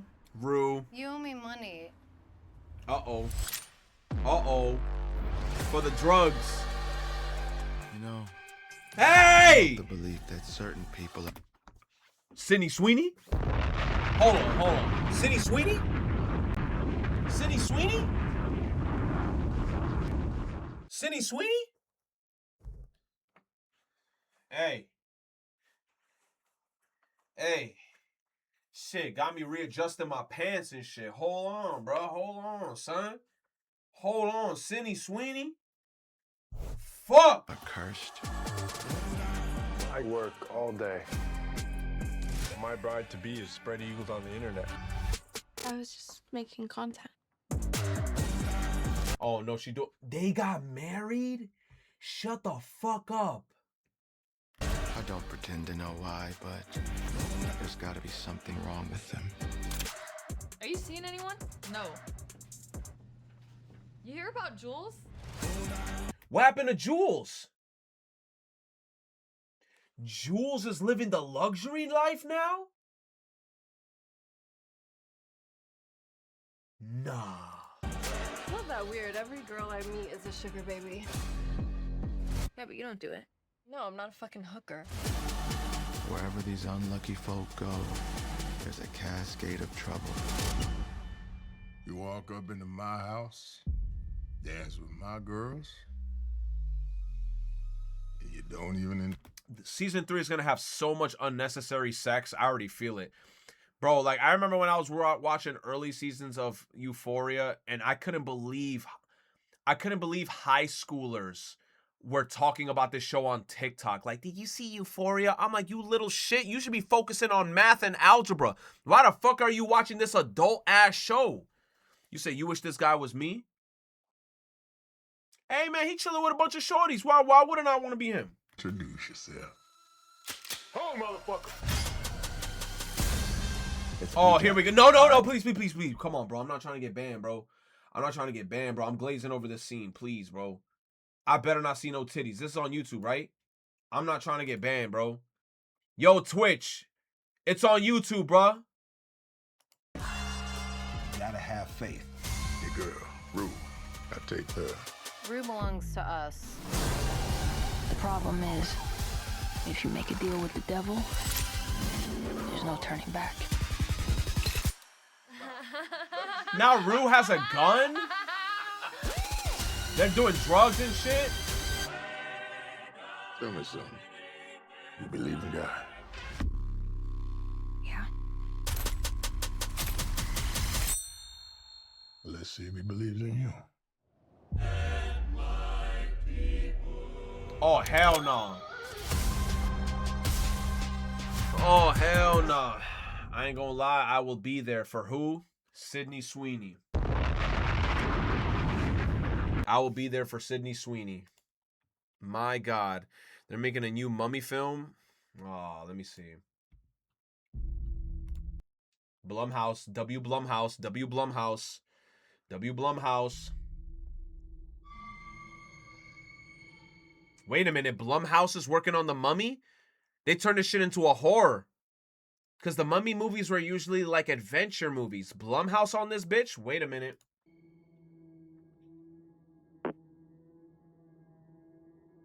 Penis? Oh, never mind. I saw P and then an N. All right.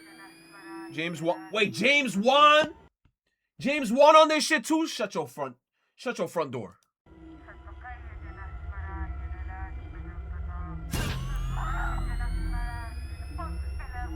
Nah, this shit might be fire. Blumhouse and James Wan. Isn't James Wan the guy that works on The Conjuring? Hold on. James Wan movies.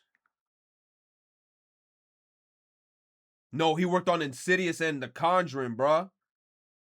Oh my God. This is gonna be fire. This is about to be fire.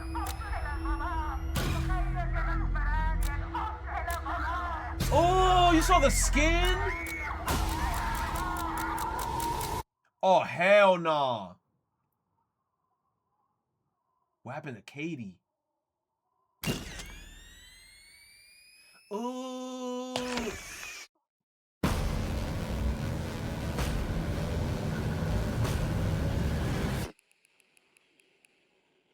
This is not a continuation from The Mummy, like OG. And we talking about, like, you know, the Book of Life, Imhotep, Anaxanamun. This ain't this same line of mummies. This is a different mummy, right? All right. Okay, not Universal's. All right, because that's how you made it seem. I was like, wait, it's a new The Mummy movie? Nah, this is a whole different shit. This shit look creepy, bro. James Wan on this shit. Oh my God, you saw the skin? You saw the skin getting peeled off? Oh, that's just gonna be nasty. Oh, finally some relaxing and heartwarming family movie. No, the fuck is not. Oh, man. Ooh, that's just creepy, bro. Is Hatsune Miku the most added guest? Probably. Next to Persona 5 Joker. Who is the most added guest character in video games? In the last short, we figured out that Joker from Persona 5 had more guest appearances than 2B from Nier Automata. This time we are covering another big collab character, Hatsune Miku. Same rules. Yo, Hatsune Miku was in Destiny's Child? Shut the front door. That's Destiny's Child. She was in that shit with Shifter? Big collab character. That is so cute. Same rules as last time. Only games where the character actually shows up, the game must not be in the same universe, and costume collabs do not count. Sorry, Fall Guys. Reviewing the numbers for Joker, he appears in 1 racing game, 1 fighting game, 13 gachas, and 1 of whatever. That was the first collab? collab? A total of 16 no guest way. appearances. Was she high tier? I'm not gonna lie, bro. I feel like Shift Up should have had an offline version of Destiny's Child. Because they shut down all the servers. There's no offline version of Destiny's Child. Oh, there is? So it's like, if you had shit that you purchased, you could keep it on your account and have it offline? Because I ain't gonna lie. I'd be sad as fuck if I spent money on Destiny's Child OD because they had a lot of good units. Oh, it's fan ran? You can only experience with the story they left. Oh my gosh, man. Like, let me keep the units I have, you know?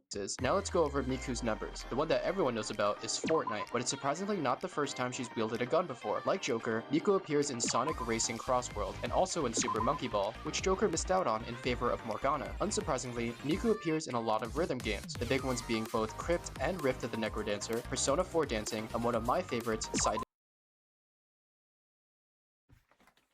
I played and platinum Persona 4 Dancing. I have never seen Hatsune Miku in Persona 4 Dancing. She was DLC? Bruh. I have never seen that little snippet that I just saw there was the first time I've ever seen her in Persona 4 Dancing. Persona 4 Dancing, and I one of my have favorites, never seen her. Sidus 2. She appears in a total of 8, counting the Necrodancer games as just 1. Miku's also in 2 non-gacha action games, so tallying everything up so far, Miku has 13 guest appearances, only 3 away from Joker. Let's see if her gacha appearances will help her catch up. Hatsune Miku appears in 31 different gacha games. Damn. That's almost twice as many as Joker's entire list. The ones you Hatsune might know Miku are got the Blue motion. Archive and the Battle Cats. So Hatsune Miku has a total of 44 guest appearances, which is an absurd amount. I don't even know who else could possibly beat this number, but if there's anyone you think might have a chance, let me know so I can cover them next. Remember to subscribe, and I think we found the answer to the question. What's this?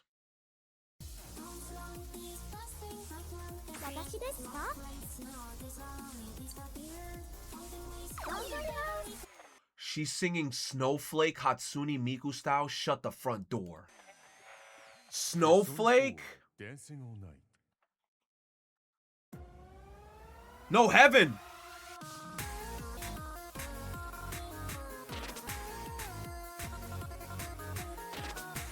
What is the fit though?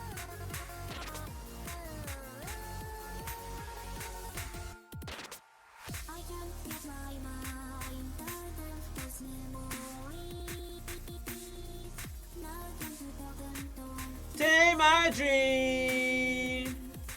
Sing the music needs something to me. My soul. Come on. Turn up, turn it up, turn it up. Those long days dancing far from the floor, like late summer days only fade away. I'm fading through real days. Is this her only song she got in the game? This her only song she got in the game? Damn. Chat. It's about to be 12. I gotta go to sleep. But tomorrow's Friday, and there's a high chance that I could get a stream in. So, chat, thank you guys for coming out, man. It's late, it's late, it's late. It's late. Before you go, can you look up a Steam game called Species Unknown? Species Unknown.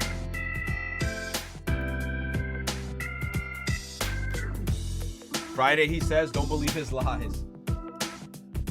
It's $10. 1 to 4 player co-op survival horror. Being hunted by an unknown creature. Nah, this shit looks spooky.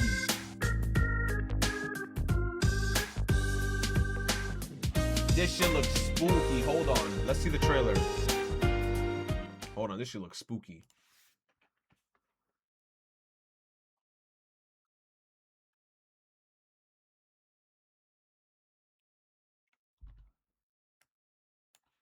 I don't even think you guys can hear the trailer. Yeah, there's like no sound. To be honest, I'm about to just let that shit play with no sound. Because it's just like ambient noises like, yeah. Let me see. I'm gonna let that shit play with no audio. You gotta execute. You gotta pull shit.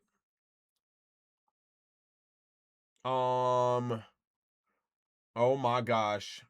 Oh, you gotta extract and get the shit? Oh, what is that monster? Hell nah. Ew!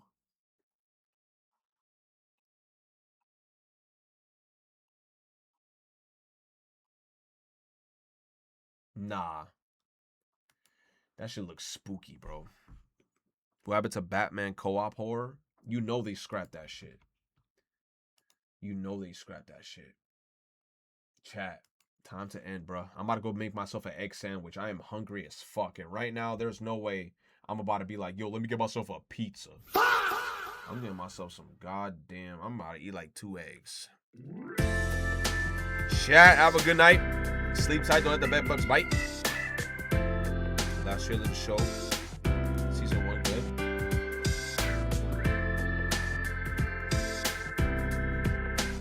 Hold on, one more thing. What the fuck is this? Ted? They're bringing back the stupid ass Seth MacFarlane bear? Senior year. Yeah, time flies when you're stoned 15 hours a day. I'm gonna go to college, having never had a girlfriend. Hey, what about Erin? She's single. Never happened though. She doesn't date dorks. Hey, you never know. Maybe she's sick of guys with lots of confidence, chiseled jaws, and huge dicks. I wish I was a little bit taller. I don't think I've been this high before. Do I have human feet right now? I wish I was a baller. Oh man, she's so hot. I wish we could call one of those numbers. You want to? I wish I was a little bit. So what's your fantasy? I touch your boob. Oh God! It's so stupid, bro. I touch your boob. Cut it out, you hurting her. Oh shit, is it too much? I'm just trying to have fun. Whoever made these calls, know this.